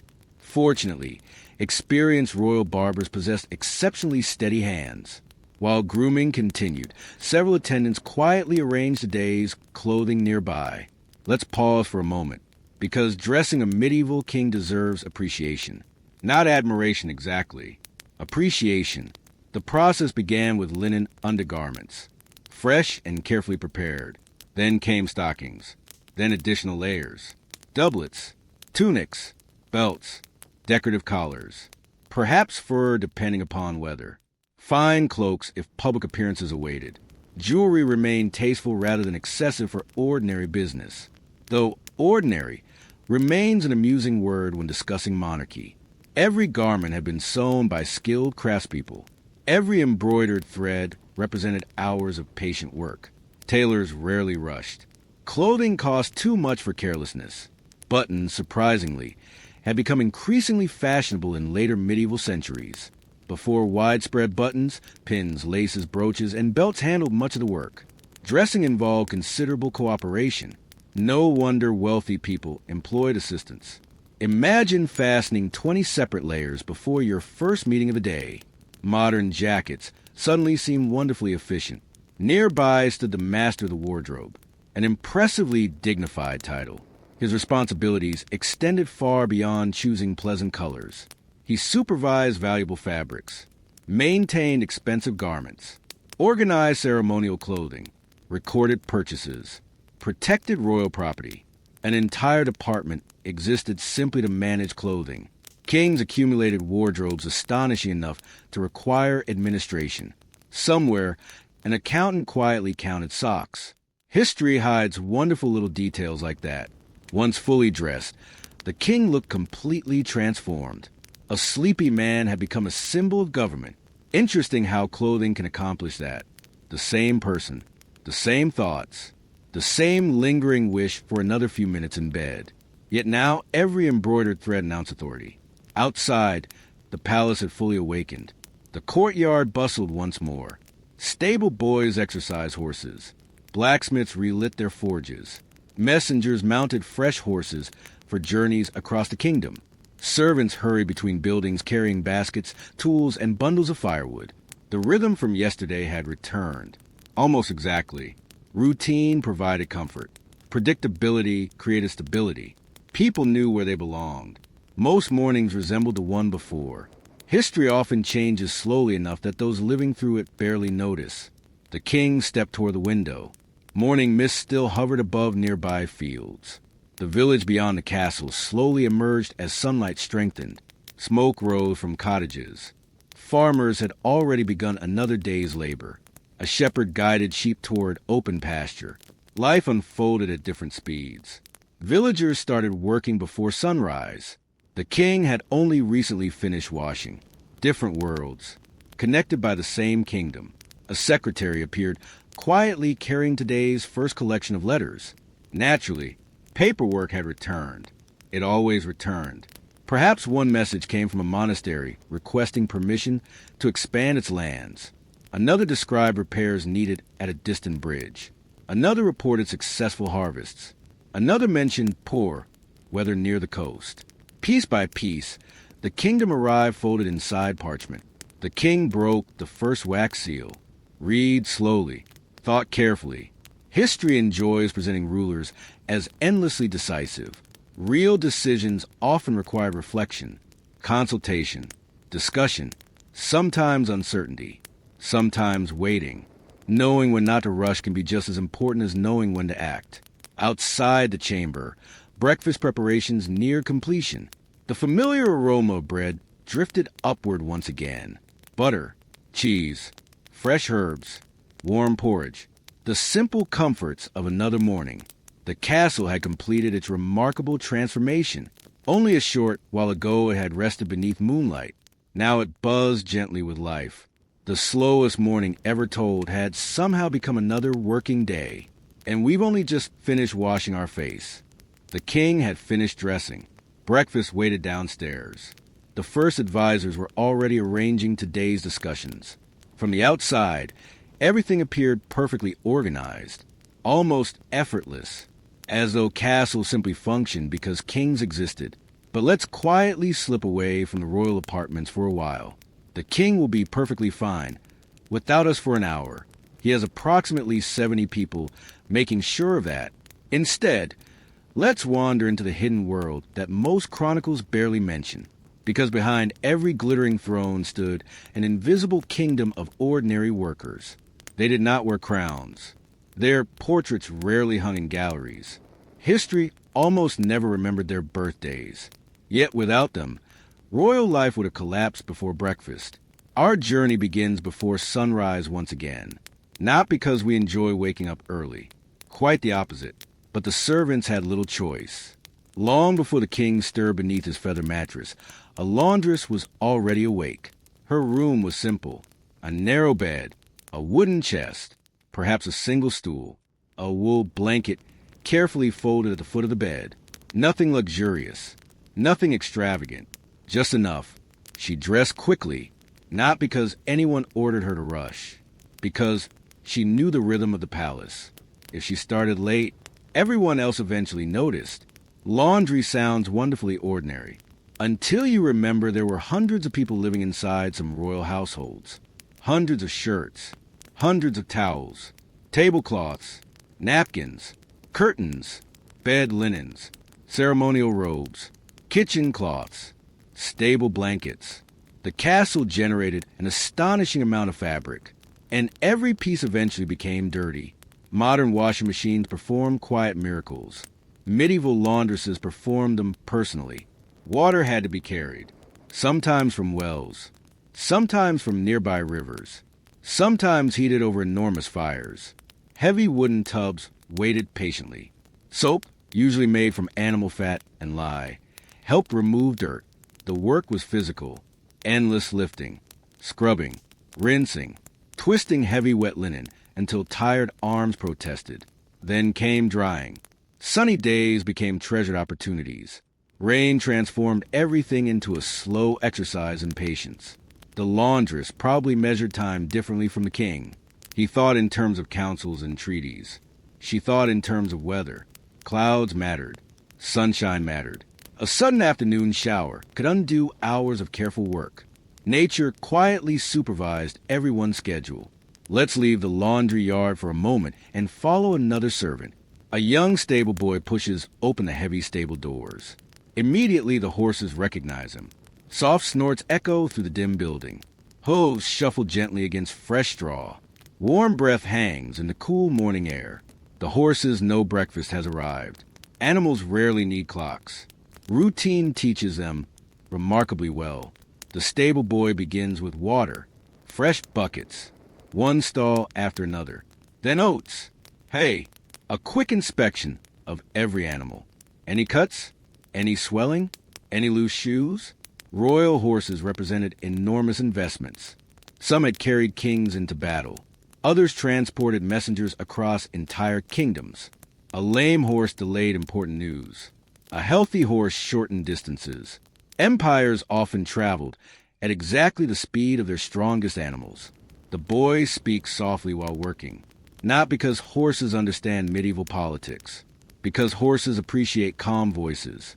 Anyone who has spent time around animals eventually learns this quiet language.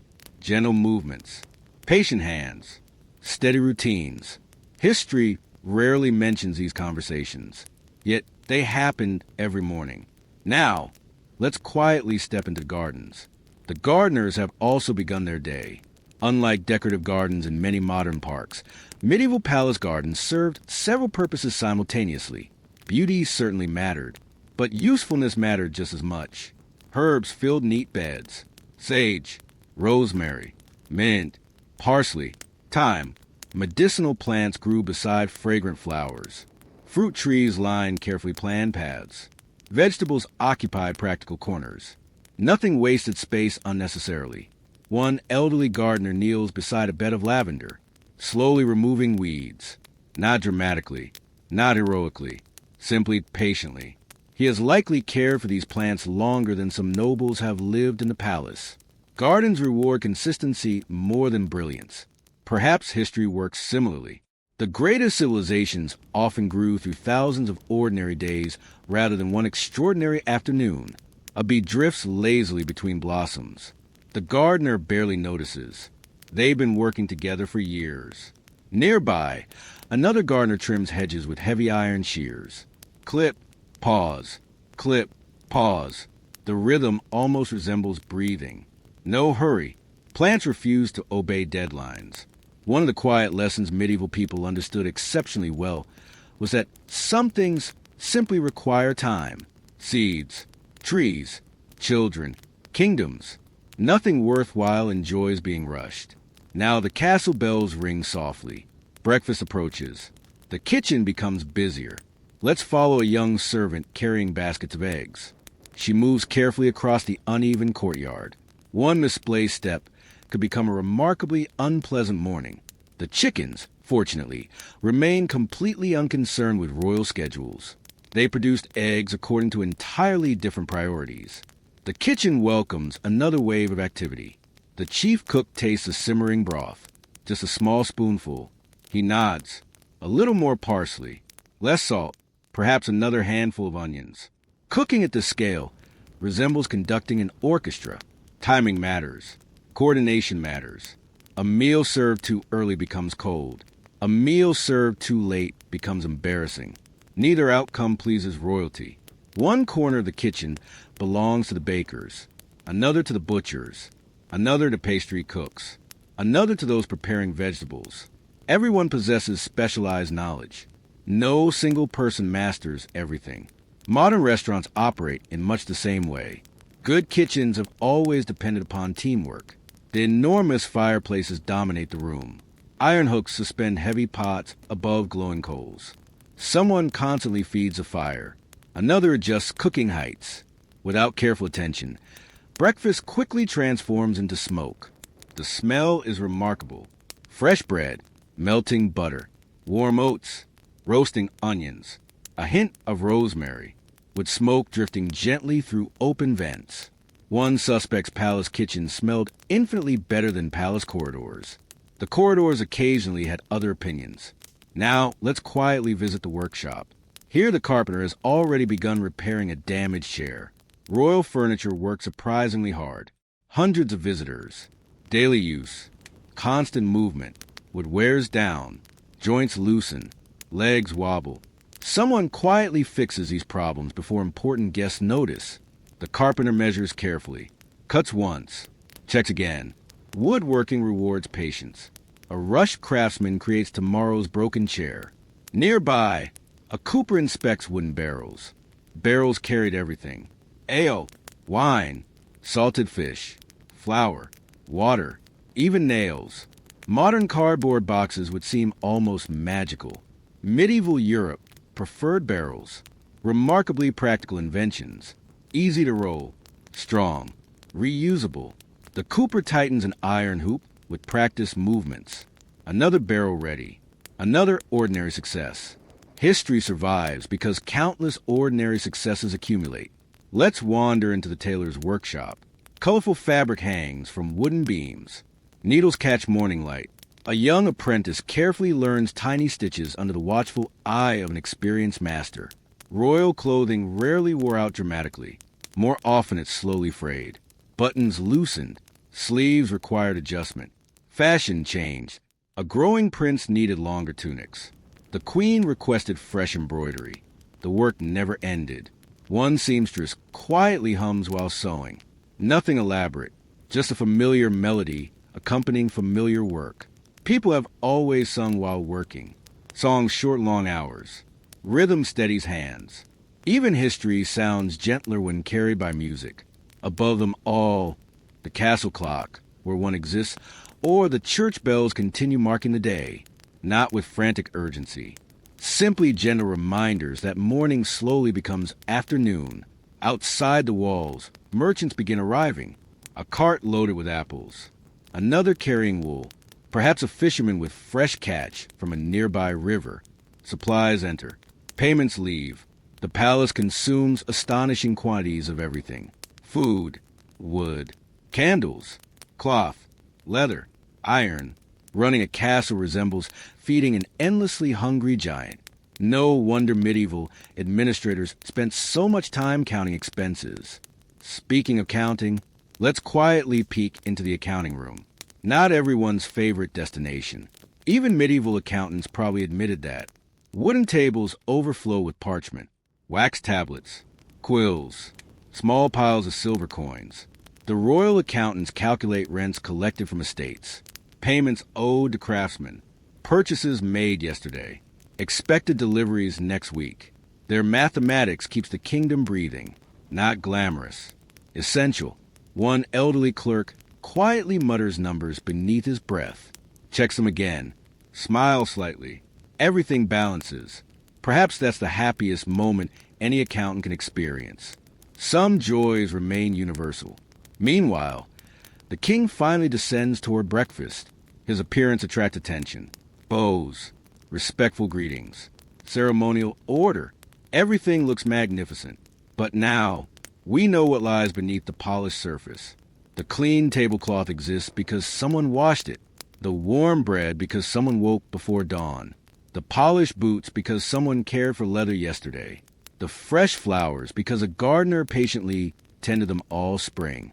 The comfortable chair because a carpenter repaired it last week. The beautifully written documents because a scribe spent hours copying them by candlelight.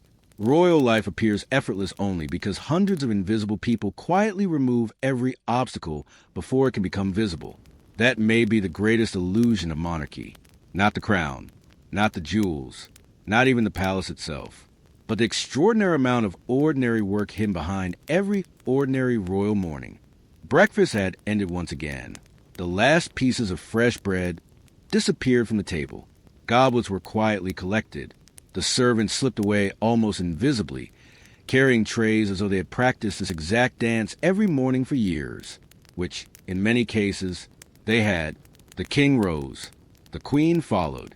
The great hall slowly divided into dozens of smaller conversations. Some nobles hurried after advisors. Others wandered into sunny courtyards. A few simply enjoyed the rare luxury of having nowhere particularly urgent to be. Those people were probably the happiest. Now, when we imagine the people who influenced medieval rulers, we usually picture generals, powerful dukes, ambitious bishops, foreign ambassadors, occasionally an intimidating mother-in-law. History contains quite a few of those. But today, let's spend some time with another group, the quieter people, the ones whose names rarely appear in giant history books, yet who quietly shaped the minds of kings long before those kings ever sat upon a throne. Our first stop is the schoolroom. It isn't especially grand. A sturdy wooden table, several benches, shelves holding a handful of precious books, wax tablets for practice, bundles of goose feathers waiting to become quills. Light streams through narrow windows. The room smells faintly of parchment, ink, wood, and the comforting scent of old books that have survived generations of careful hands. A young prince sits at one end of the table. He would probably rather be outside. Children have remained wonderfully predictable across the centuries.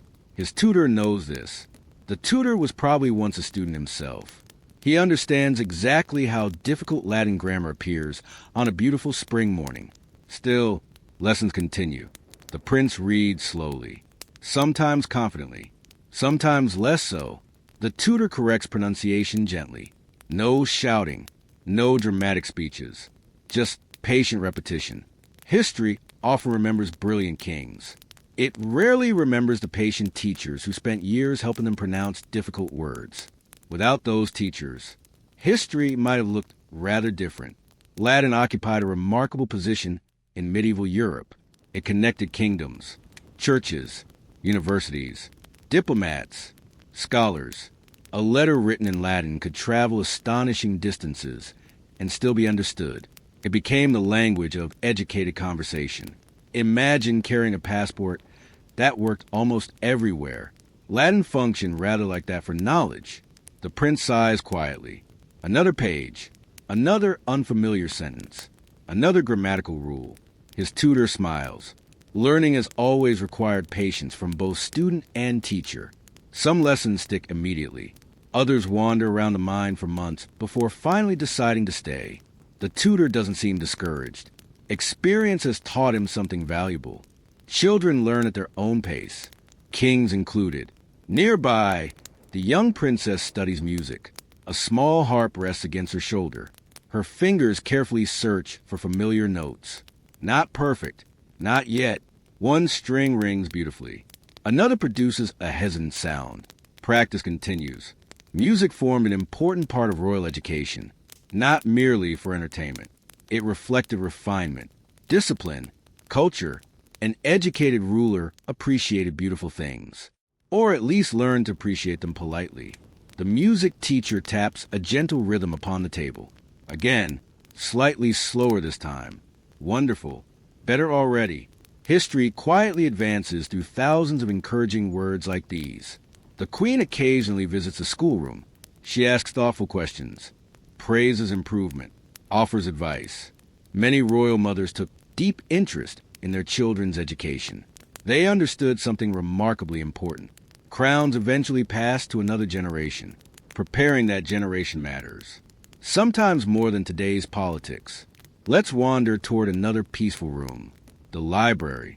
Compared with modern standards, it remains wonderfully modest, perhaps 50 books, perhaps 100, maybe more in especially wealthy courts. Every single volume represents months of careful work, each page copied by hand, every colorful illustration painted patiently, every decorative letter carefully planned. Imagine creating an entire book without making a serious mistake. Then imagine doing it hundreds of times. Medieval scribes possessed astonishing concentration.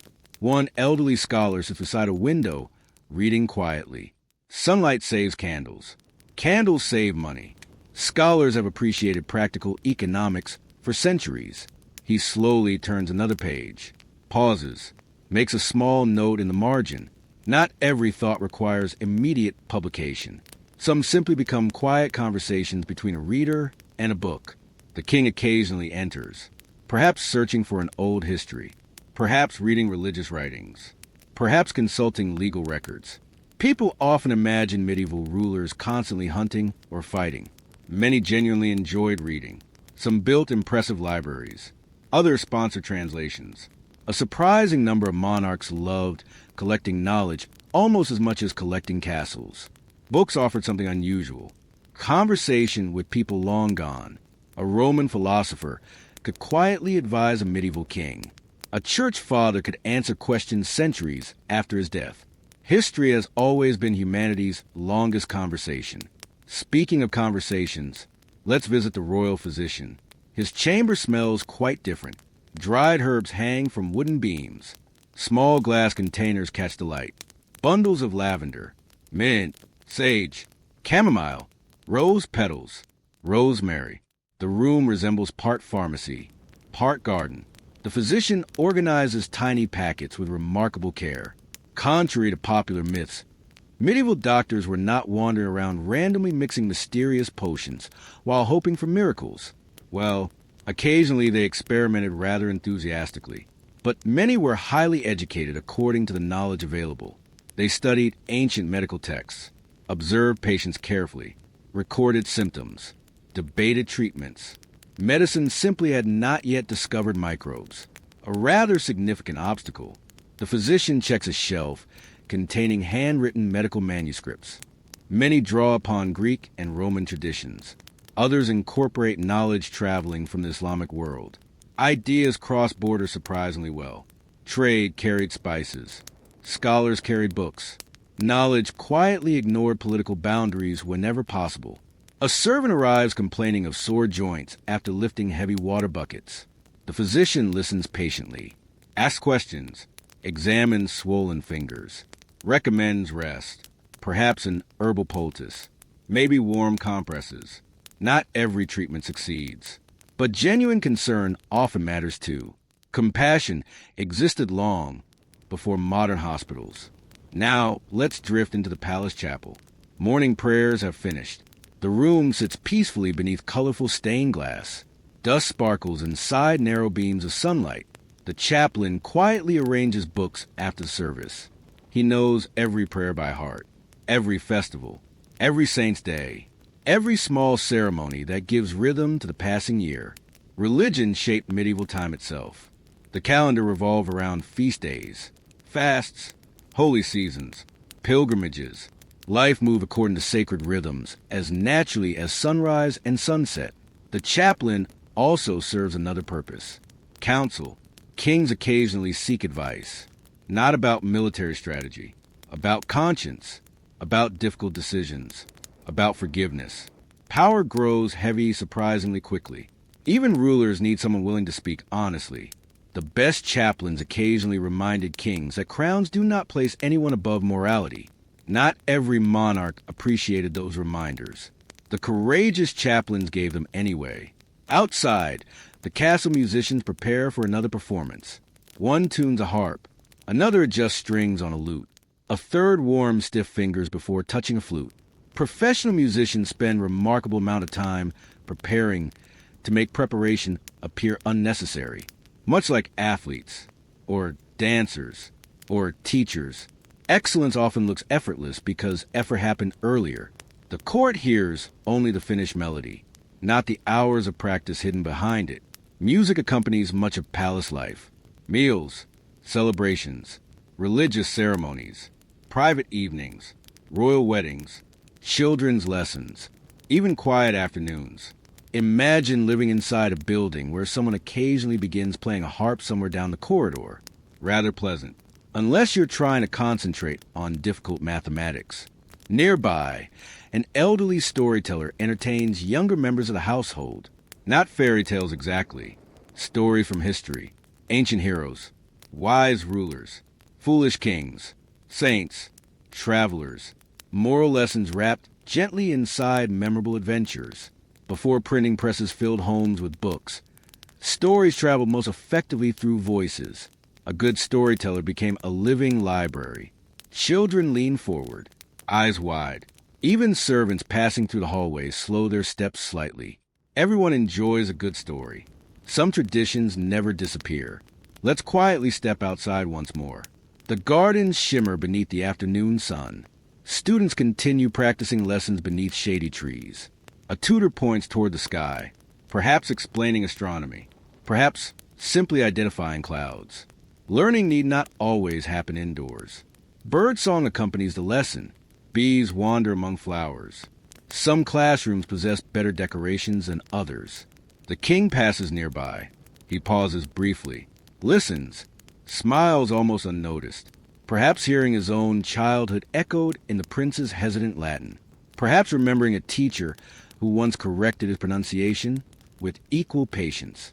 Powerful people often carry surprisingly ordinary memories. A favorite lesson, a kind teacher, an embarrassing mistake made while learning. Crowns rarely erase childhood completely. As afternoon sunlight slowly shifts across the palace walls, another peaceful realization quietly settles over our slow royal day. The people shaping history are not always the loudest. Sometimes they carry books instead of swords. Sometimes they teach instead of command. Sometimes they heal instead of conquer. Sometimes they simply encourage a nervous child to try one more time. Those moments rarely appear in royal chronicles, yet they quietly echo through generations. And perhaps that's one of history's gentlest secrets. The greatest influence often speaks in the softest voice. The afternoon bells faded into the distance. For a few moments, the castle seemed to take a long, comfortable breath. The king returned to his advisors. The queen visited her ladies-in-waiting. The tutors gathered their books. The musicians quietly packed away their instruments. And somewhere in the courtyard, a stable boy was brushing a horse that would soon carry tomorrow's news. Which brings us to one of the strangest realities of medieval life. Almost everyone knew less about the world than we do before we've even finished breakfast. Today, a person can learn about an event happening on the other side of the planet within minutes, sometimes seconds, sometimes before the event has completely finished happening. The medieval world had a very different relationship with time. If something happened 100 miles away, you simply didn't know yet, and there was nothing unusual about that. Patience wasn't considered a virtue. It was simply reality. Let's walk toward the castle gate. It's one of the busiest places in the palace. People are constantly arriving. People are constantly leaving. Some carry official letters. Others bring barrels of wine. A merchant leads a small wagon loaded with wool. A monk arrives with carefully wrapped manuscripts. A blacksmith delivers freshly forged horseshoes. Life flows through the gate like a quiet river. The gatekeeper recognizes almost everyone. Years of experience have trained his memory. He knows which merchants usually arrive before noon. He knows which noble family tend to visit every autumn. He knows which messenger always looks exhausted. Experience has become its own map. A dusty rider approaches from a road. His horse slows as it reaches the drawbridge. The animal has clearly traveled a long distance. Foam clings lightly around its mouth. Its coat is darkened with sweat. The rider slides carefully from the saddle. His boots leave little clouds of dust behind. He bows respectfully, produces a leather satchel. Inside rests a sealed letter. Nothing dramatic. No mysterious glowing scroll. No desperate final message.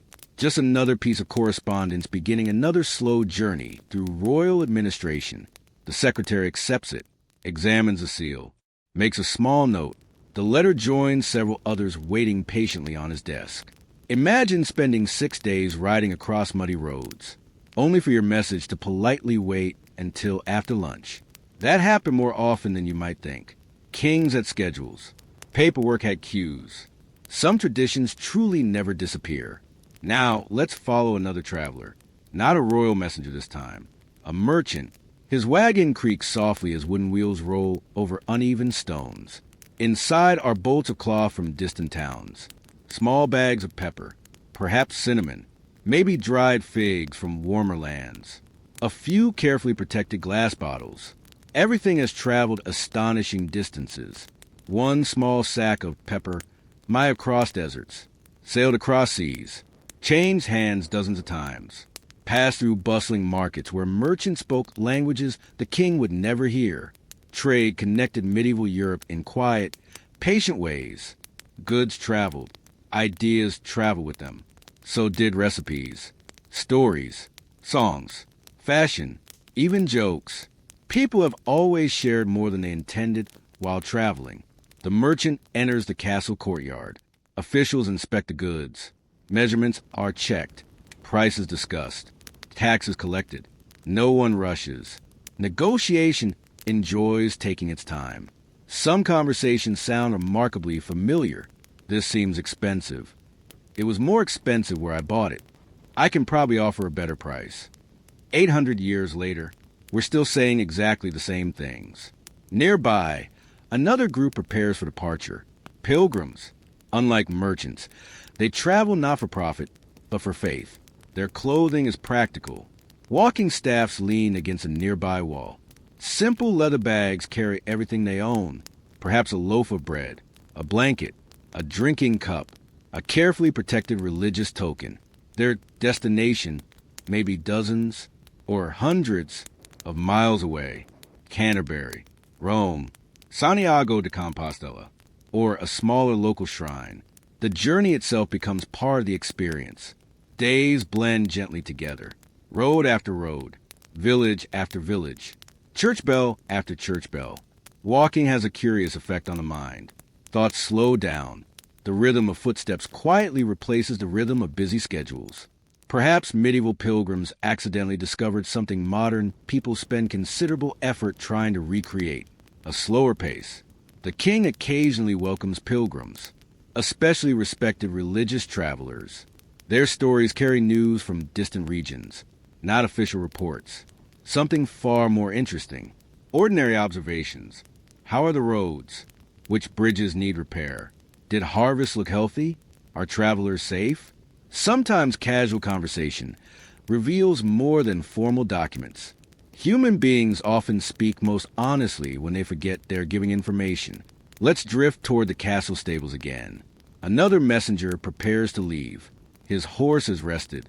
Fresh shoes have been checked. The saddle tightened. A leather water flask hangs nearby. The messenger carefully secures several sealed letters inside his satchel. Each bears wax impressed with the royal seal. Tiny circles of authority, remarkably fragile, considering the importance they carry. He mounts smoothly. A stable hand gives one final adjustment to a strap. The gate opens. Horse and rider disappear slowly down the winding road. No dramatic music, just another ordinary departure. The kingdom continues breathing through journeys exactly like this. Imagine the responsibility. One rider, several letters, perhaps decisions affecting thousands of people. If heavy rain washes away a bridge, everyone waits. If the horse loses a shoe, everyone waits. If winter snow blocks a mountain pass, everyone waits. Nature possessed remarkable influence over medieval administration.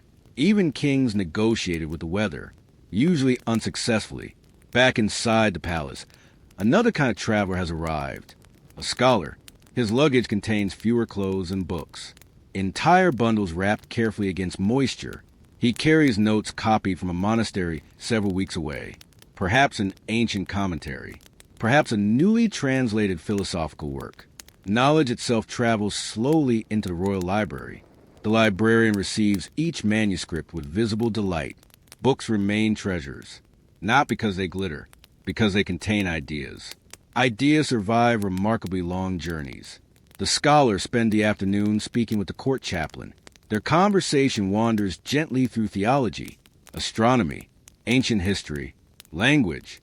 Neither man raises his voice. Neither tries to win. They simply enjoy thinking together. One of history's quieter pleasures. Outside the castle walls, the market has grown lively.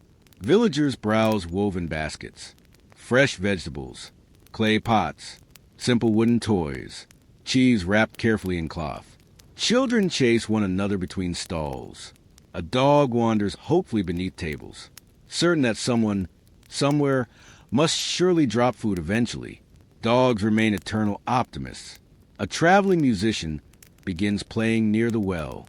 Nothing elaborate, just a cheerful tune accompanying the afternoon. Several children pause. An elderly woman smiles. A merchant taps his fingers against the wagon. Music belongs everywhere, not only inside palaces, not only during ceremonies. Sometimes it simply makes ordinary work feel lighter. One old traveler sits beneath a tree sharing stories with anyone willing to listen.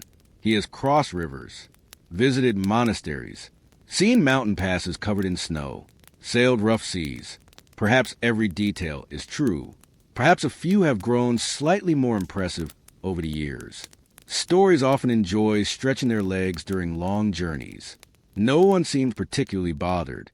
Good stories are valuable even when polished by memory. As the afternoon drifts quietly toward evening once again, the castle gate gradually becomes less crowded. Late arrivals hurry before darkness.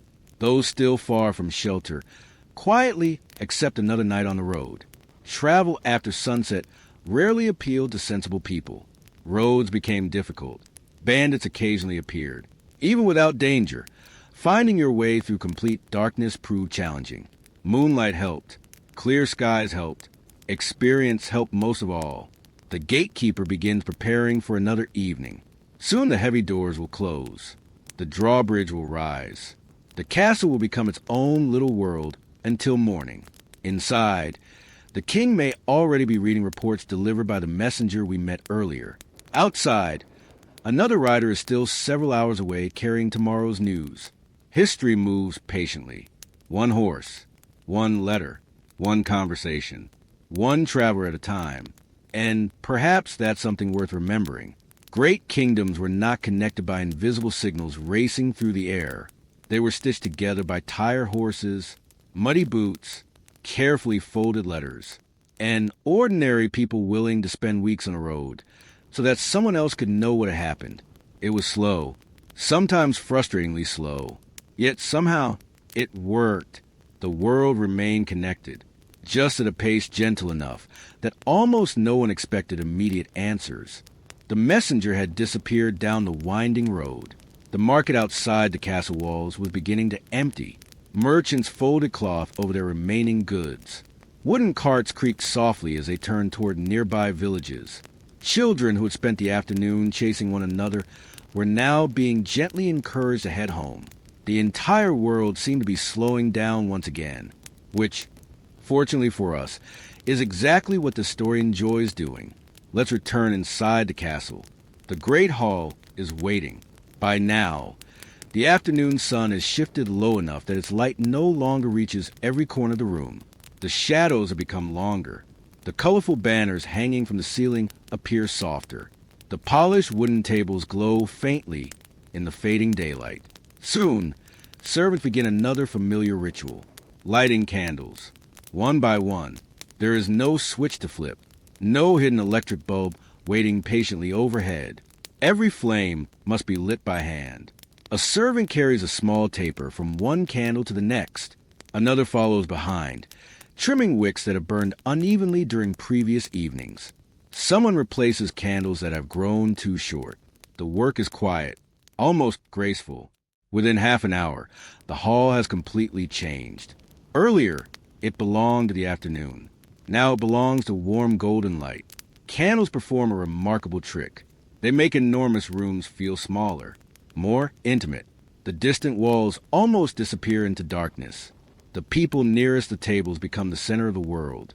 Everything beyond the glow simply fades away. Perhaps that is why candlelight feels so peaceful. It politely asks the rest of the room not to interrupt.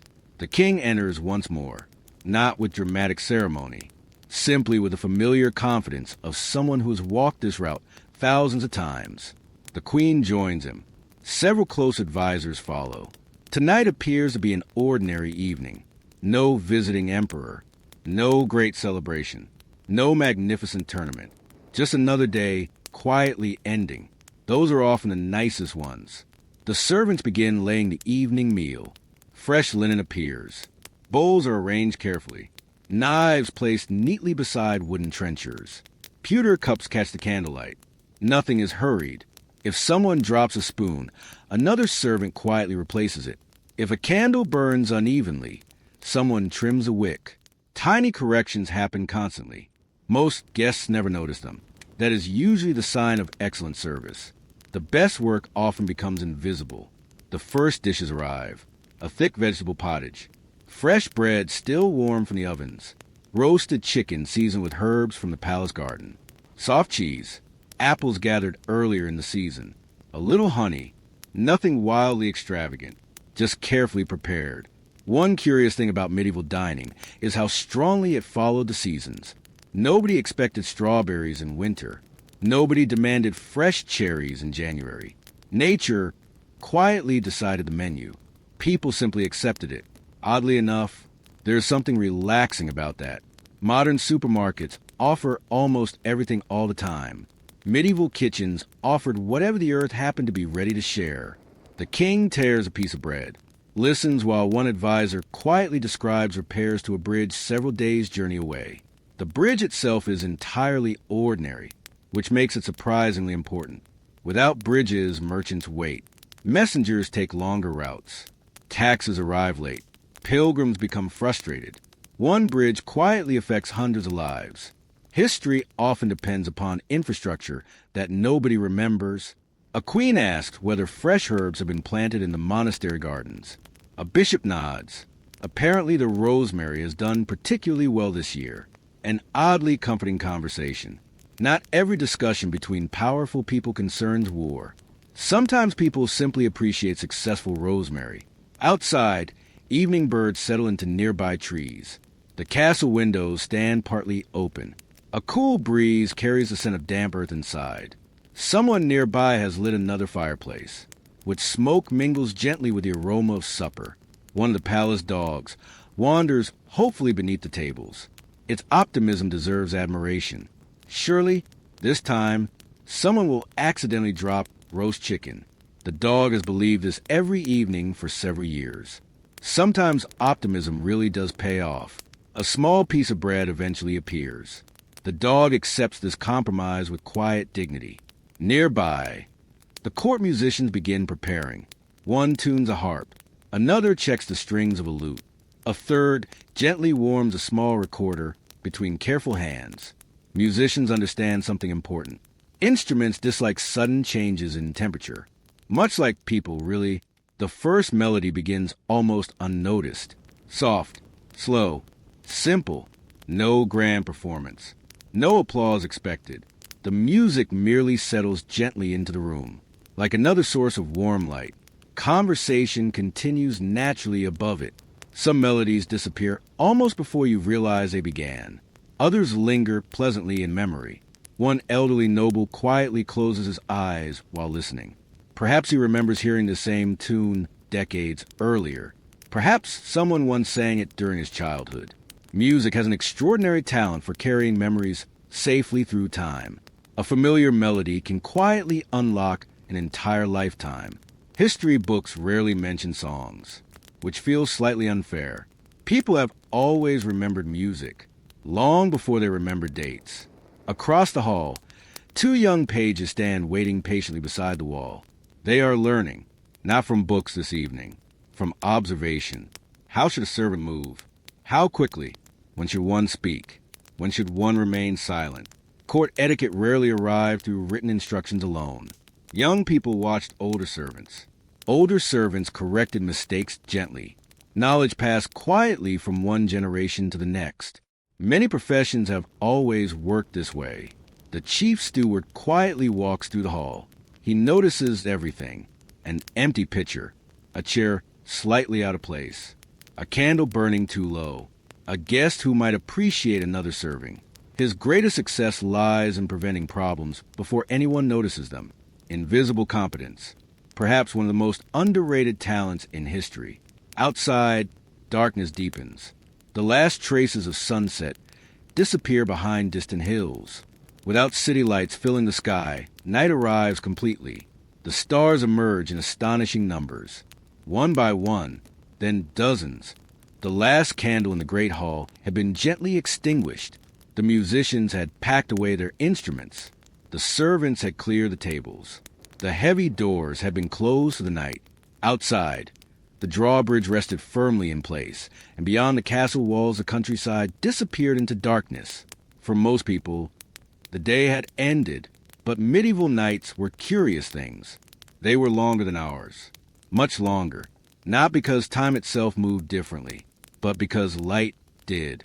Without electric lamps glowing in every room, without television quietly filling the evening, without phones insisting that midnight was somehow still an appropriate time to answer messages, darkness gently encouraged people toward rest. The sun set. The candles burned for a while. Eventually, they became expensive to keep lighting, so people slept. It sounds wonderfully sensible. Let's leave the great hall and quietly wander upstairs once more.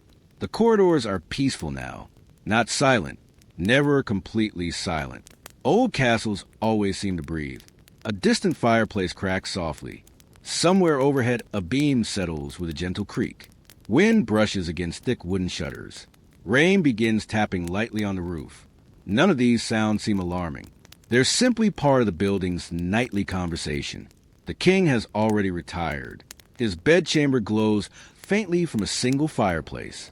The great bed dominates the room. Heavy oak posts rise toward the ceiling. Rich curtains surround the mattress on every side. These curtains serve a practical purpose. They trap warmth. Stone castles possess many admirable qualities. Warm bedrooms are not always among them. Closing the bed curtains creates a smaller pocket of warm air, rather like building a tiny room inside a much larger one. A remarkably clever solution. The mattress itself is soft by medieval standards. Layers of feathers, wool, perhaps horsehair beneath. Fresh linen covers everything carefully. Several pillows support the king's head. Luxurious, though perhaps not quite the cloud-like mattresses modern advertisements promise. History occasionally reminds us that comfort evolves. One servant quietly places another log upon the fire. Another checks that tomorrow's clothing hangs neatly nearby. Everything is prepared before anyone leaves.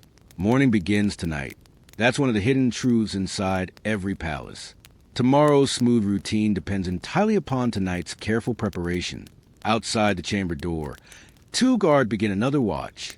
They speak softly, almost whispering. One has stood watch here for years. The other is younger, still learning. The older guard quietly points toward a loose floorboard. Step there. Not here. One creaks. One doesn't. Knowledge like this rarely appears in official manuals. It simply passes from experienced hands to new ones. The Queen's apartments are equally calm. Ladies in waiting have helped remove the final pieces of jewelry. Hair has been carefully brushed. Hundreds of tiny pins lie neatly inside a carved wooden box. Anyone who has ever tried untangling long hair before bed knows that patience remains timeless.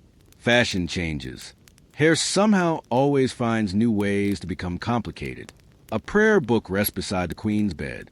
Many royal households ended the evening with quiet reading or prayer, not dramatic ceremonies. Simply familiar routines repeated every night. Habits become comforting, especially at the end of long days. Now, let's quietly visit another part of the castle, the servants' quarters. Unlike the royal apartments, these rooms are much simpler. Several beds share the same chamber. Blankets folded neatly. Wooden chests beneath each bed. Perhaps one small candle burning near the doorway. Privacy is limited. Comfort is modest. Yet after 16 hours of honest work, sleep arrives remarkably quickly. One young kitchen servant has already fallen asleep before finishing a quiet conversation. His friend smiles, pulls the blanket slightly higher, returns to her own bed. Tiny acts of kindness rarely enter history books, yet they happen every day. A laundress stretches tired shoulders. Her hands still smell faintly of soap. Tomorrow, she will wash another mountain of linen. For now, sleep wins the argument. In another room, the stable boys sleep soundly, or almost soundly, every now and then one wakes briefly, not because of danger, because years of caring for horses have trained him to listen. If a horse becomes restless during the night, someone must investigate. Animals often notice problems before humans do. The stable itself remains peaceful. The horses shift occasionally. Chew hay. Breathe deeply. The familiar sounds reassure the night watch. Everything is exactly as it should be. Now let's step outside. The castle courtyard lies beneath a brilliant sky. Without artificial light, the stars appear endless. The Milky Way stretches overhead like a river of pale silver dust. A guard pauses for just a moment, looks upward. Perhaps he recognizes familiar constellations. Perhaps he simply enjoys the quiet. People have been looking at these same stars for thousands of years. Kings, shepherds, merchants, children, monks, all sharing the same night sky. History divides people by rank. The stars never seem particularly interested in titles. A small owl glides silently across the courtyard. Somewhere beyond the walls, a fox moves through tall grass. The countryside belongs to different creatures now. The daytime world sleeps. The nighttime world quietly begins its shift. Inside the castle chapel, a single candle still burns. The chaplain kneels alone for a few final prayers. Tomorrow will bring another round of duties, another service, another lesson, another conversation. Faith, like gardening, grows through steady routines rather than dramatic moments. The candle flickers gently. Then the chaplain carefully extinguishes it. Darkness returns. Meanwhile, deep inside the castle library, hundreds of books rest quietly upon wooden shelves. They ask for nothing. They simply wait. Tomorrow someone will open them again. Another reader. Another generation. Knowledge possesses remarkable patience. Books never complain about waiting. In the treasury, thick wooden chests remain locked. Coins sleep too, in their own peculiar way. Tomorrow they may become wages, building materials, food, or gifts. Tonight, they simply rest inside darkness. The accountant, thankfully, has gone to bed. Even numbers deserve a night's sleep. Hours pass slowly, not because anything exciting happens, because almost nothing happens at all. The castle breathes. The fires burn lower. The guards quietly change places. A cat wanders confidently through an empty hallway, entirely convinced that the castle belongs to it. To be fair, the humans rarely argue. Cats have maintained this arrangement for centuries. Somewhere around the middle of the night, the rain stops. Clouds drift away. Moonlight spills across the towers once more. The stone walls glow softly. Everything feels suspended, peaceful, still, as though history itself has paused for a while. And perhaps that is one of the greatest misconceptions about the past. We imagine history as an endless chain of battles, coronations, revolutions, and dramatic speeches. Yet most nights look exactly like this. Quiet, uneventful, filled with ordinary people sleeping after ordinary work. The king dreams, perhaps of childhood, perhaps of tomorrow's council, perhaps of nothing anyone would ever remember. Dreams rarely care whether someone wears a crown. The servant dreams too. The stable boy, the queen, the gardener, the baker, who will wake long before everyone else. Sleep quietly levels the world. For a few precious hours, everyone belongs to the same peaceful rhythm. The castle no longer feels like the center of a kingdom. It feels like a home. A very large, slightly drafty, occasionally echoing, stone home.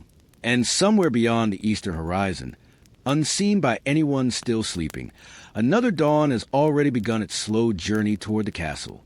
It is in no hurry. Neither are we. Tomorrow's light will eventually touch the highest tower. The baker will rise. The fires will be lit. The horses will be fed. The king will slowly wake once more. And our long, gentle journey through the slowest royal day ever told will begin to draw toward its quiet conclusion. Somewhere beyond the eastern hills, long before anyone inside the castle noticed, the world had already begun changing. Not dramatically. The sun never rushed. It simply kept an appointment it had been keeping for billions of years. The stars slowly surrendered their places. The moon faded into a pale memory. A thin silver line appeared along the horizon. Another medieval morning had quietly begun. If you stood on the highest tower at exactly this moment, the kingdom would look almost suspended between dreams and reality. The rivers reflected the first hint of light. Morning mist floated lazily across fields where yesterday's footprints had almost disappeared. The forest remained dark islands surrounded by pale fog. Tiny villages rested beneath blankets of smoke that had yet to rise from their chimneys. Everything waited, not impatiently, simply patiently. The castle itself remained asleep, or at least the important people did. The baker, naturally, had already been awake for quite some time. Some traditions are stronger than kings. Bread belongs to one of them. Down in the kitchens, glowing embers from the previous evening were gently coaxed back to life. A servant knelt beside the great hearth, blowing softly through a hollow metal tube. The coals responded with tiny orange sparks. Another handful of dry wood disappeared into the fire. Slowly, carefully, the flames returned. No loud roar, just the quiet beginning of another working day. The smell of smoke drifted upward through the palace. Soon it mixed with warm flour, fresh bread, oats, a little butter, the familiar perfume of another medieval morning.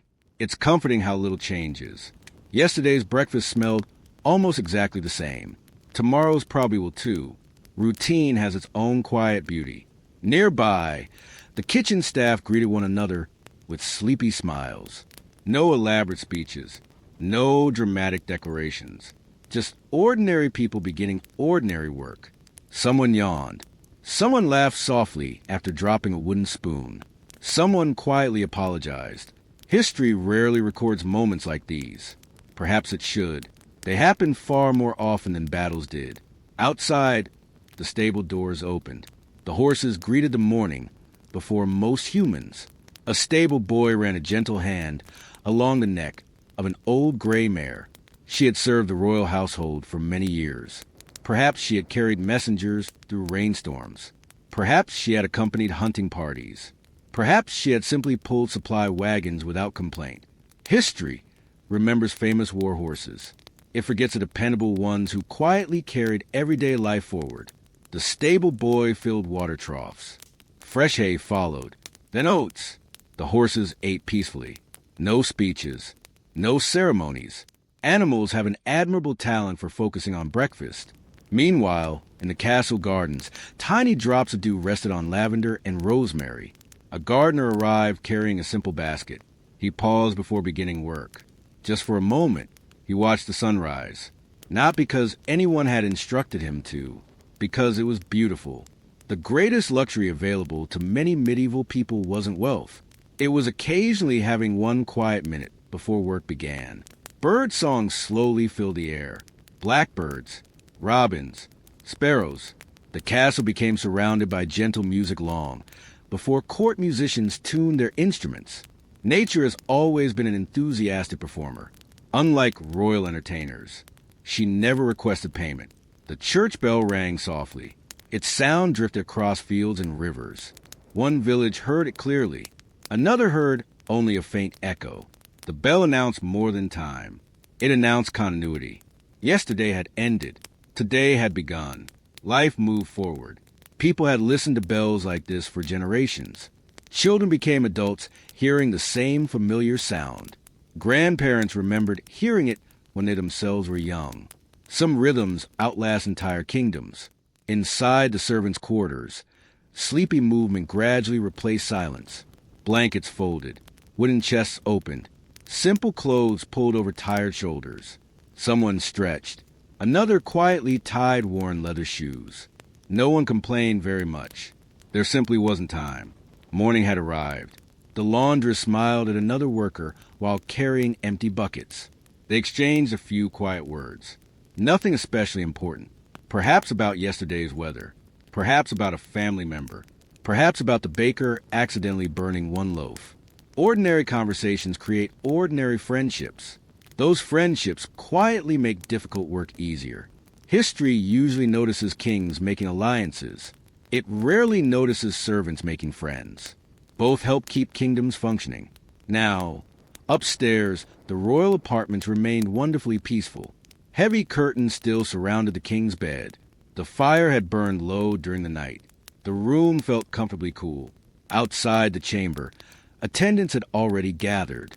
Fresh water waited. Clean linen waited. Today's carefully selected clothing waited. Nothing had been forgotten, because nothing was ever supposed to be forgotten. Good service meant tomorrow was prepared yesterday.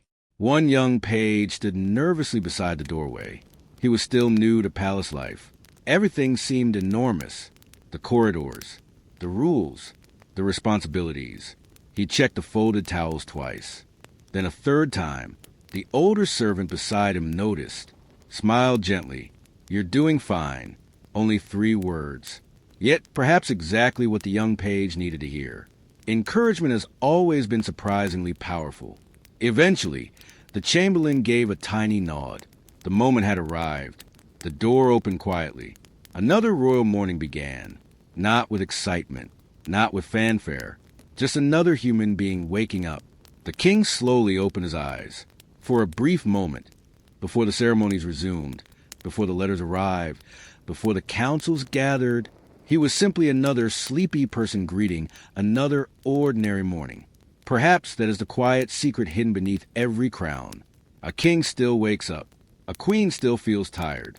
A prince still struggles with difficult lessons. A servant still hopes for kind weather. A baker still worries about bread. A gardener still watches the seasons. History often dresses itself in gold, but underneath, it wears ordinary clothes.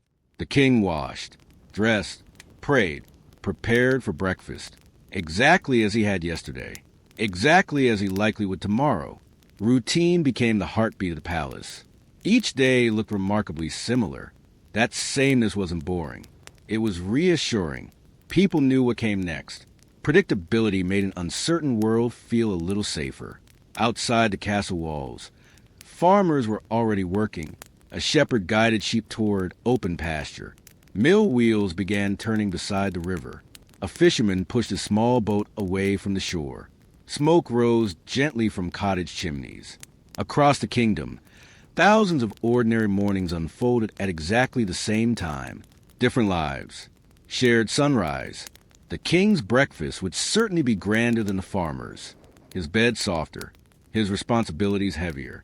Yet both would watch the same sun climb into the same sky. Both would feel the same cool morning breeze. Both would eventually grow tired by evening. Nature remained wonderfully fair in that regard. As breakfast preparations filled the palace once more, our long journey quietly approached its end. We had followed a single medieval day from darkness into dawn, from waking to sleeping, from bustling kitchens to silent corridors, from kings to gardeners, from scholars to stable boys, discovering that history's greatest strength was never constant excitement. It was rhythm, gentle, patient, steady rhythm. One day following another, one sunrise replacing the last, one ordinary morning quietly becoming history.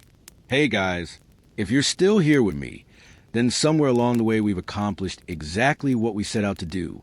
We didn't chase a great battle. We didn't race toward a dramatic coronation. We didn't uncover a hidden treasure or expose an elaborate conspiracy. Instead, we spent an extraordinarily long time watching one ordinary medieval morning unfold. And perhaps that is exactly why it's been worth telling. So before we quietly leave this castle behind, let's take one last slow walk through it. The king has already begun another day of meetings. Somewhere inside the council chamber, maps have been unrolled across a long wooden table. Wax seals are being broken. Letters are being read aloud. Taxes, bridges, harvest disputes, and trade routes are once again becoming the business of the morning. It is important work, necessary work, but we'll leave it there. We've already learned that governments continue quite happily without an audience. Instead, let's wander back to the corridors one final time. The castle feels wonderfully familiar now. When we first arrived, every hallway seemed mysterious. Every doorway hinted at another secret. Now it simply feels lived in. We know who walks these halls. The baker who wakes before everyone else. The laundress whose hands quietly keep the palace clean. The stable boy who knows every horse by name.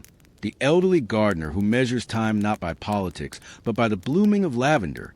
The physician arranging herbs before sunrise. The tutor patiently correcting another line of Latin.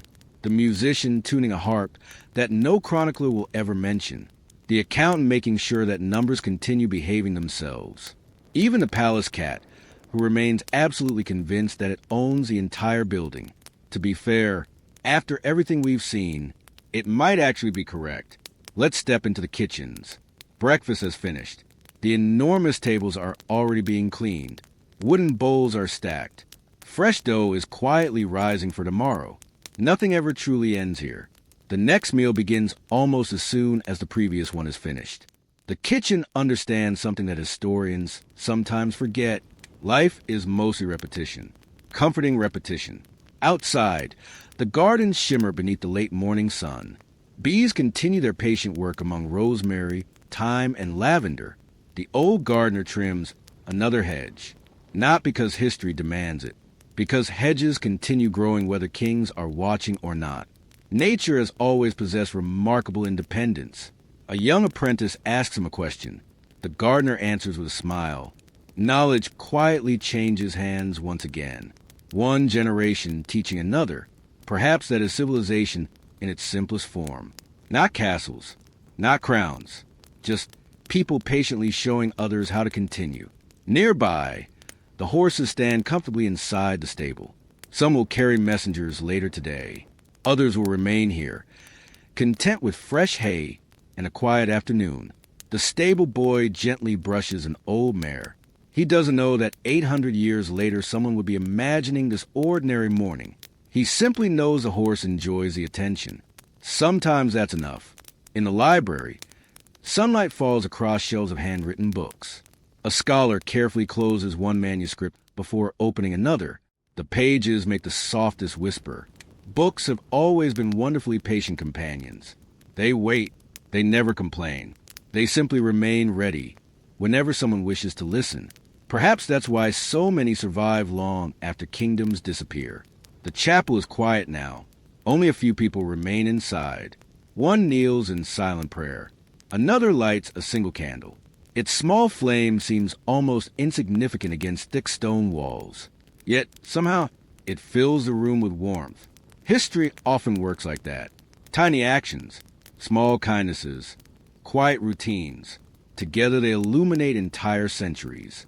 Let's walk outside the castle gates. The drawbridge is lowered. Merchants arrive with wagons. Pilgrims continue their long journeys. Children chase each other across the village green. A blacksmith raises his hammer. A mill will turn steadily beside the river. Life stretches outward in every direction. The castle is not the whole world. It never was. It is simply one heartbeat within a much larger kingdom. And beyond that kingdom lie countless others. More villages, more castles, more families, more mornings almost identical to this one. Different rulers, different accents, different traditions, yet remarkably similar lives. People waking, working, eating, talking, laughing quietly, growing older, watching the seasons change, waiting for bread to bake, hoping for good weather, wondering what tomorrow might bring. History often convinces us that the past was made only by extraordinary people. But after spending this long together, that feels impossible to believe. Kings certainly mattered. Queens mattered. Great generals and famous bishops mattered too. But so did everyone else. The woman who folded clean linen before sunrise. The servant who carried warm water upstairs. The mason who repaired loose stones in the wall. The cooper who built sturdy barrels. The carpenter who fixed a broken chair. The cook who tasted every pot before it reached the table. The page learning how to serve with quiet confidence. The teacher repeating the same lesson until it finally made sense. The shepherd leading sheep across morning fields. The fisherman pushing his little boat into the river before dawn. History was never built by famous names alone. It rested upon millions of ordinary mornings. That may be the most comforting truth we've discovered together. As the years passed, many of the people we quietly followed would grow older. The stable boy would eventually become the stable master. The young page might one day supervise new servants. The apprentice gardener would inherit the old gardener's tools. Children would become parents. Parents would become grandparents. The castle itself would change. New stones would replace weathered ones. Fresh banners would hang where old ones had faded. Kings would die. Queens would be remembered. Princes would inherit crowns. Some rulers would be wise. Others, well, history has always enjoyed providing a few management challenges. Because why stop making questionable royal decisions after one generation? Still, through all those changes, the mornings continued. Bread still baked before sunrise. Church bells still welcomed another day. Horses still waited patiently for breakfast. Gardens still bloomed in spring. Leaves still fell in autumn. Snow still covered rooftops in winter. The rhythm never truly stopped. Empires rise. Empires fall. The baker still gets up before everyone else. Some traditions are simply impossible to defeat. Perhaps that's why studying history can feel strangely peaceful. We often search the past for enormous turning points. Yet the people who actually lived there rarely knew which day would later appear in textbooks. To them, Tuesday was simply Tuesday. Wednesday was simply Wednesday. The future quietly hid itself inside ordinary afternoons. And that is true for us as well. The day you're living right now probably feels ordinary. Years from now, it may become one of the memories that quietly shape your life. Not because anything spectacular happened, but because ordinary days have a remarkable habit of becoming meaningful without asking permission first. So, as our impossibly slow morning finally comes to an end, let's leave the castle exactly as we found it. The kitchens remain busy. The council continues. The gardeners return to their flowers. The horses flick their tails in the afternoon sun. The musicians will play again this evening. The candles will be lit. The guards will begin another night watch. The baker will wake before dawn. And tomorrow, the slowest morning ever told, will quietly begin all over again. Thank you for spending this peaceful journey through medieval life. Now, the castle carries on without us. The bells continue ringing. The bread continues baking. The sun continues rising over ancient stone walls. And somewhere in the gentle silence between one ordinary morning and the next, history patiently keeps breathing. Good night.